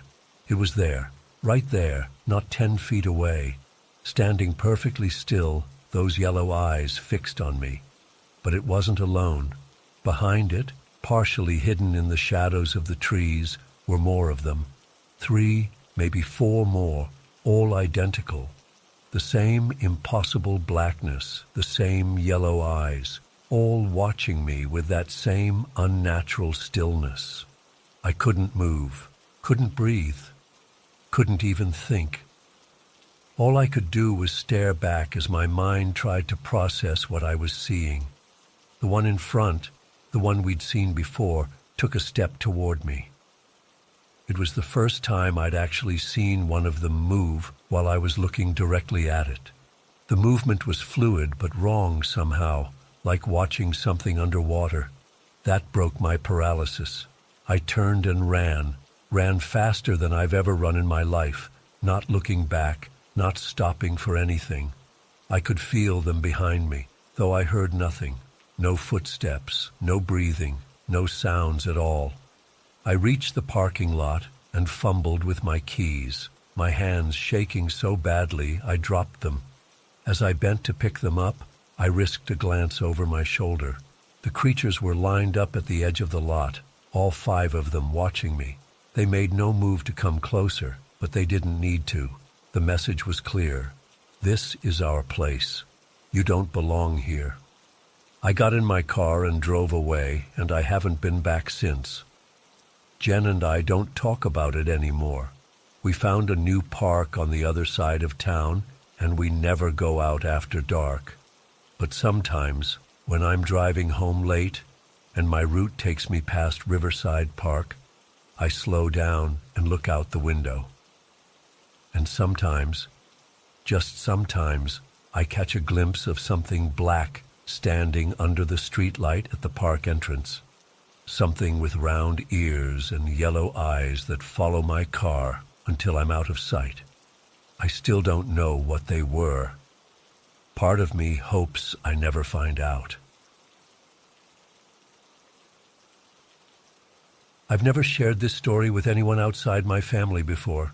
It happened last summer on the Pine Ridge Reservation, and I still get chills thinking about it. I've always been a night owl, no pun intended, you'll understand why later, and I loved taking walks after everyone else had gone to bed. There's something special about the reservation at night. The silence is different from anywhere else. It's like the land itself is breathing.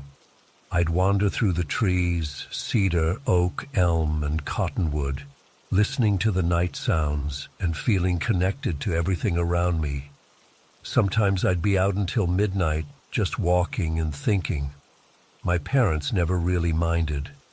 Mom would usually be asleep by the time I got back, and Dad would sometimes still be up watching TV.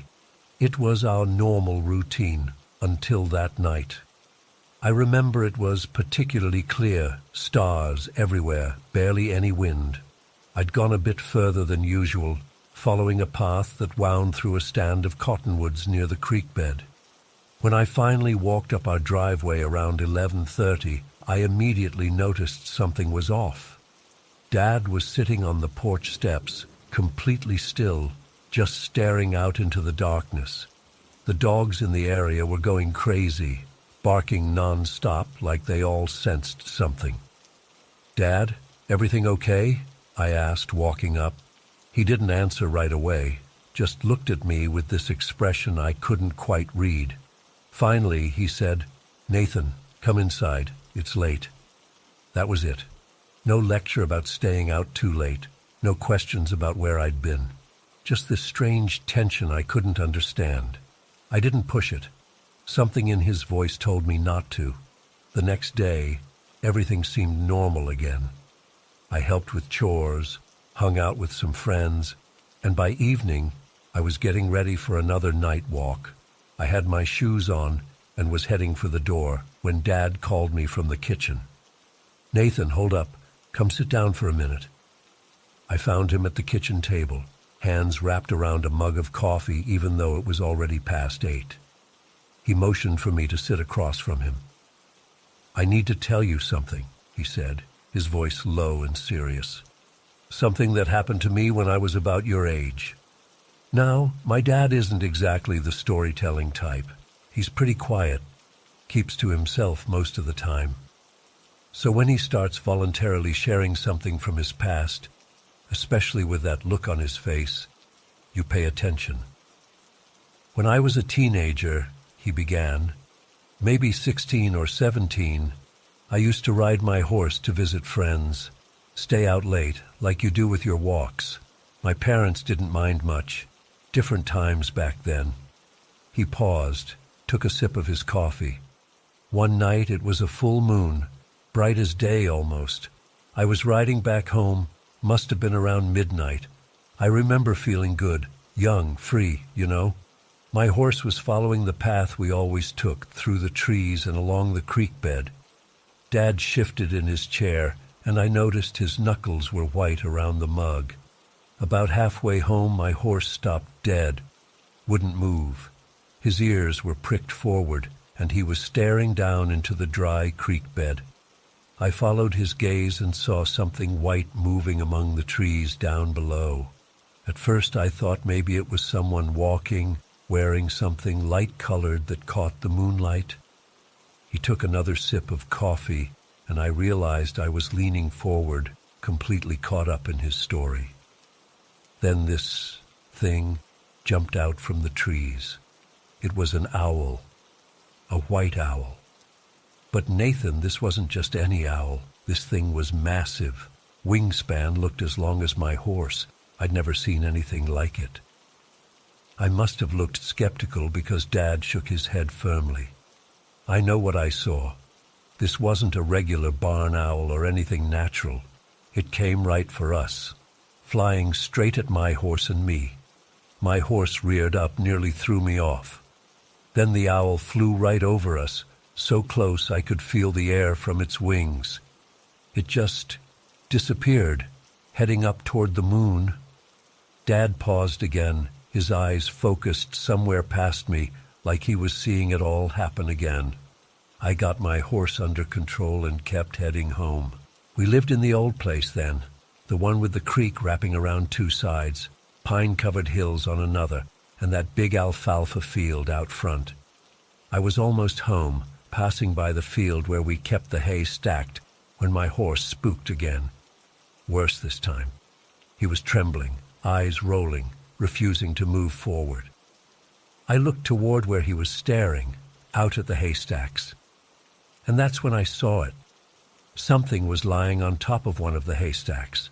In the moonlight, I couldn't make out exactly what it was, but it wasn't supposed to be there. My horse bolted then, took off at a full gallop toward home. I couldn't stop him, just had to hang on. When we got to the house, I practically fell off him. My mom was still up, and she came outside when she heard me ride in so fast. I told her what happened, what I'd seen. Dad's voice had dropped even lower now, and I had to strain to hear him. That's when the dogs started barking. Not just our dogs. Every dog for what seemed like miles around. My father, your grandfather, he grabbed his rifle and went outside. I followed him to the porch, but he told me to stay put. He walked out toward the haystacks, rifle ready. I could see him in the moonlight, moving cautiously. When he got close to the haystacks, he stopped. I heard him call out, asking who was there. Then I saw him raise his rifle, pointing it at the top of one of the stacks. Dad took a deep breath. Grandpa told me later that he saw what looked like someone peeking over the top of the haystack. He said he saw movement, like whatever it was slid down the back side. He ran around to the other side, and that's when he saw it clearly. He said it was about 7 feet tall, covered in hair that glistened in the moonlight, standing on 2 legs, but not human. Not an animal he recognized either. Grandpa was a hunter all his life, knew every creature in these parts. This was something else. He could have shot it, had a clear shot, but something held him back. He said he just watched as this thing slowly walked away from him across the field. Then, suddenly, it was moving fast, faster than anything should be able to move. And it was gone. Dad finished his coffee in one long swallow, then set the mug down hard on the table. I'm telling you this, Nathan, because last night, when you were out walking, all the dogs started barking at once. Just like that night. And I saw a white owl perched in the tree right outside our house. Biggest damn owl I've ever seen. I felt a chill run down my spine. Dad, what are you saying? The owl isn't just an owl, Nathan. In our traditions, it's a messenger. That night when I was your age, the white owl appeared right before I encountered danger. It wasn't a coincidence. He leaned across the table, his eyes locked on mine. I need you to stay inside after dark for a while. When the dogs bark like that, when an owl that size appears, it means something's out there, something that shouldn't be. I wanted to argue, to tell him he was being superstitious, but the look on his face stopped me. This wasn't my dad being overprotective. He was genuinely afraid. Okay, I said, I'll stay in. He nodded, seeming relieved. Good, that's good. The next morning at breakfast, Dad mentioned casually that he'd seen another white owl during the night, outside my window this time. He said it like he was commenting on the weather, but I caught the look he exchanged with Mom. For the next few weeks I stayed inside after dark. It was hard. I missed my night walks, but I respected Dad's warning. The dogs still barked some nights, all at once, like they were seeing the same thing. I'd lie in bed listening, wondering what was out there. Then my aunt got sick. It happened suddenly. She was fine one day, in the hospital the next. A week later she was gone. At the funeral, Dad squeezed my shoulder and whispered, "The owl is a messenger, son. It warns us of what's coming." That was 3 months ago. I've started taking walks again recently, but never after dark. Sometimes I think I see something white moving through the trees in my peripheral vision, but when I turn to look, there's nothing there. Last week, I was helping Dad stack hay in the field. As we worked, I finally got up the courage to ask him more about what Grandpa had seen that night. "Dad, that thing Grandpa saw by the haystacks, what do you think it was?" He stopped working, leaned on his pitchfork, and looked out across the field toward the tree line. "Some things don't have names," he said finally, "or they have old names that people don't use anymore. But they've always been here, long before us." "But what was it doing here?" I pressed. "Why did it come near your house?" Dad was quiet for so long I thought he wouldn't answer. Then he said, "The old ones say there are guardians that walk the boundaries between worlds. They appear when those boundaries thin, when things from one side might cross to the other." He turned to me then, his expression dead serious. "The owl warns us. It doesn't cause the danger. It tells us it's coming. That's why I knew something was wrong the night you were out walking. That's why I knew about your aunt before anyone else did." I think about that conversation a lot now, about what might be out in those trees after dark, about what the owls are trying to tell us. 2 nights ago, I woke up around 3 a.m. to the sound of dogs barking, that same frantic, unified barking from before. I went to my window and looked out. The moon was full and bright, lighting up our yard and the field beyond, and there, perched on a fence post directly in my line of sight, was a white owl. It was massive, just like Dad described. Its head swiveled, and for a moment its eyes met mine. I felt rooted to the spot, unable to move or call out. Then it spread its wings, and God, they were enormous, stretching wider than seemed possible, and launched itself into the air. It flew straight toward my window, and I stumbled backward, certain it would crash through the glass. But at the last moment, it veered upward, disappearing into the night sky. I haven't told Dad about this yet. I'm not sure I want to know what message the owl was bringing this time, but I keep watching the trees at dusk, and I don't walk alone anymore, day or night. Something's out there in the reservation, something that's been there a long time, and sometimes when the conditions are just right, when the boundary between worlds thins, it comes close enough for us to see. The owls know. They've always known. And now I understand why my ancestors took their warning so seriously. Some messengers you don't ignore.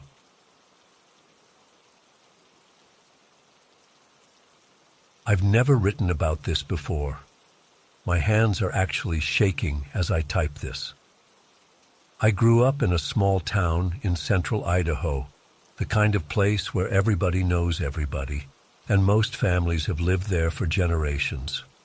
We were what you'd call mountain folk, not rich by any means, but we had what we needed. During my high school years, it was a family tradition that me, Mason, my 2 younger brothers Luke and Ethan, would help my dad collect firewood after school during the fall months. Idaho winters are brutal, and we needed enough wood to keep our house warm, plus extra for my grandmother's cabin down the road, and a few elderly neighbors who couldn't collect their own. Our routine was pretty straightforward. Dad would drive us up into the mountains in our old Ford F-150 after school, usually around 3:30 p.m. We'd spend a few hours felling dead trees, never live ones. Dad was strict about that. And Dad would saw them into manageable chunks while we'd roll them to the truck and load them up. We'd typically head home before dark, unload the next day, and repeat the process until we had enough for winter. Last October, God, it's been almost a year now, we decided to try a different spot. Our usual logging roads were getting picked clean by other locals, and Dad had heard about some good deadfall on the other side of the valley. I remember it was a Wednesday because I was bitching about missing basketball practice. The sky was overcast, and there was that distinct chill in the air that signals winter is coming in Idaho. The road Dad chose wasn't on any of our usual routes. It was a Forest Service road that hadn't been maintained in years. The first mile or so was fine, but then it got rough, like really rough. Dad had to stop the truck several times so Luke, Ethan, and I could move fallen branches and bigger rocks out of the way. It was slow going, and I remember checking my watch, worried we wouldn't have much daylight left to actually gather wood. As we climbed higher up the mountain, I started feeling off. I can't really explain it better than that. At first I thought maybe it was just the altitude or that I was hungry, but it was different. It felt like the mountain knew we were there, and it didn't want us there. I know that sounds crazy, but that's the only way I can describe it. I didn't say anything at first because I didn't want to sound like a weirdo, but then Luke, who was 15 at the time, turned to me and whispered, "This place feels weird, doesn't it?" That's when I knew it wasn't just me. Dad finally stopped the truck in a small clearing about 7 miles up. The trees were dense around us, mostly pines and some aspens that had already dropped their leaves. The ground was covered in pine needles, and there was an unusual silence. Usually in the woods, you hear birds, small animals rustling around, the wind in the trees. But here, nothing. Just the sound of our boots crunching on pine needles. "All right, boys," Dad said. "Let's get to work. Looks like plenty of deadfall in this area." Dad grabbed his chainsaw from the truck bed while we put on our work gloves. Normally we'd spread out a bit to find good pieces, but that day none of us ventured far from each other. I kept finding myself looking over my shoulder, like someone was watching me. Luke was doing the same thing, and even Ethan, who was only 13 and usually fearless, stayed unusually close to Dad. We worked for about an hour, and the truck was maybe half full when I noticed Dad kept glancing up at the ridgeline above us. He was distracted, which wasn't like him at all. Dad was always focused on the task at hand. I was dragging a decent-sized log back to the truck when I caught him staring into the trees again. "Dad, you okay?" I asked. He snapped out of it and looked at me, then at the truck. "Yeah, I'm fine. You know what? I think we've got enough for today." That was weird. The truck wasn't even close to being full, and we'd driven all the way out here. But before I could question him, he called to my brothers, "Luke, Ethan, pack it up. We're heading out." Luke looked relieved, but Ethan asked, "Already? We've barely got anything." "We'll come back another day," Dad said, but there was something in his tone that told me we wouldn't. "Let's load up." We secured the wood we'd gathered and piled into the truck. Dad started the engine, and I remember the relief I felt when it turned over on the first try. As we began making our way back down the mountain, following the same rough dirt road with its sharp switchbacks, I noticed Dad kept checking the rear-view mirror. We'd gone maybe 2 miles when something brown blurred in front of the truck. Dad slammed on the brakes, and we skidded a few feet before coming to a stop. There was a sickening thud as we hit whatever had jumped in front of us. "Shit," Dad muttered. "Probably a deer." He grabbed his rifle from behind the seat. Standard procedure in Idaho: if you hit a deer, you don't leave an animal suffering, and we all got out to check. What we found wasn't what any of us expected. It was a deer, all right, but it hadn't jumped in front of us. This deer was already dead, and had been for some time. Its body was bloated, and when Dad nudged it with his boot, I saw maggots crawling in its flesh. The smell hit me then, that unmistakable stench of rotting meat, and I gagged. "What the hell?" I said. "How did this get in front of the truck?" Dad didn't answer. He was looking up the slope, into the trees. I followed his gaze, but couldn't see anything unusual at first.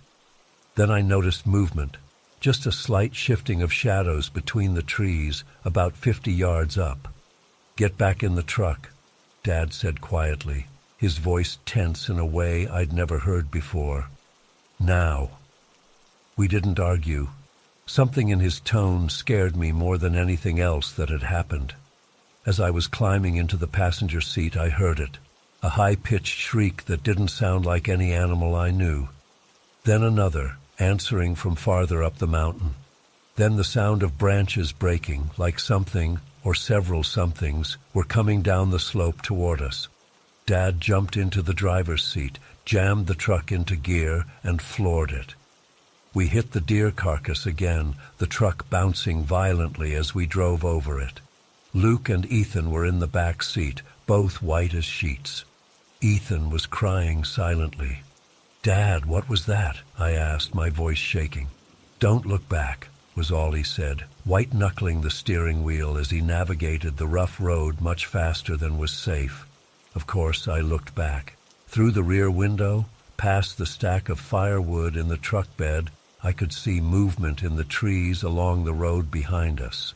Not clear shapes, just darting shadows, keeping pace with the truck despite the speed we were going. The shrieking continued, seeming to come from multiple directions now, following us down the mountain. We hit a particularly deep pothole, and the truck fishtailed.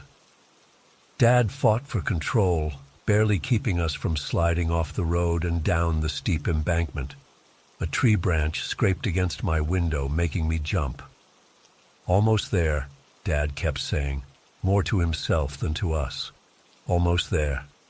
The shrieking followed us for what felt like forever, but was probably only a few minutes. It only stopped when we cleared the tree line and entered the open desert sagebrush that marked the valley floor. Dad didn't slow down until we hit the paved highway, and even then, he drove well over the speed limit all the way home. None of us spoke during that drive. When we pulled into our driveway, it was almost dark. Mom came out onto the porch, probably wondering why we were back so early and with so little wood. One look at our faces, and her expression changed from curious to concerned. "What happened?" she asked as we all got out of the truck. Dad just shook his head. "Boys, go inside. I need to talk to your mother." We did as we were told. Through the kitchen window, I could see them talking in the yard. Mom's hand went to her mouth at one point, and she looked up toward the mountains, visible as a dark silhouette against the darkening sky. Later that night, after Luke and Ethan had gone to bed, Dad came to my room. He sat on the edge of my bed, looking tired in a way I'd never seen before. "What I'm about to tell you stays between us," he said. "I don't want to scare your brothers more than they already are." I nodded, my heart pounding. "That deer didn't jump in front of us," he said. "It was thrown." The hairs on my arms stood up. "Thrown? By what?" Dad ran a hand over his face. "I don't know exactly, but I've heard stories from the old-timers. The Native Americans from this region had legends about things that lived in certain mountains, things that didn't like trespassers." Like what? Bigfoot or something?" I asked, trying to make sense of what he was saying. Dad shook his head. No, the legends described them as something worse. He paused. I felt something was off the moment we turned onto that road. Kept seeing, I don't know, shapes ducking behind trees. Thought it was just my imagination at first. But when we stopped for that deer, whatever was in those woods started closing in on us. My mouth went dry. Closing in? You mean they were hunting us? I think they were trying to stop the truck, get us to step away from it. The deer was bait or a warning. I'm not sure. He looked me in the eye. Mason, I've hunted these mountains my whole life. I've never felt anything like what I felt today, like we were being watched by something intelligent that meant us harm. I remembered the shadows I'd seen moving through the trees, keeping pace with our speeding truck. Do you think they would have... I couldn't finish the sentence. I don't know, Dad said honestly, and I don't want to find out. We're not going back to that part of the mountain. In fact, I think we'll buy our firewood this season. And that's exactly what we did.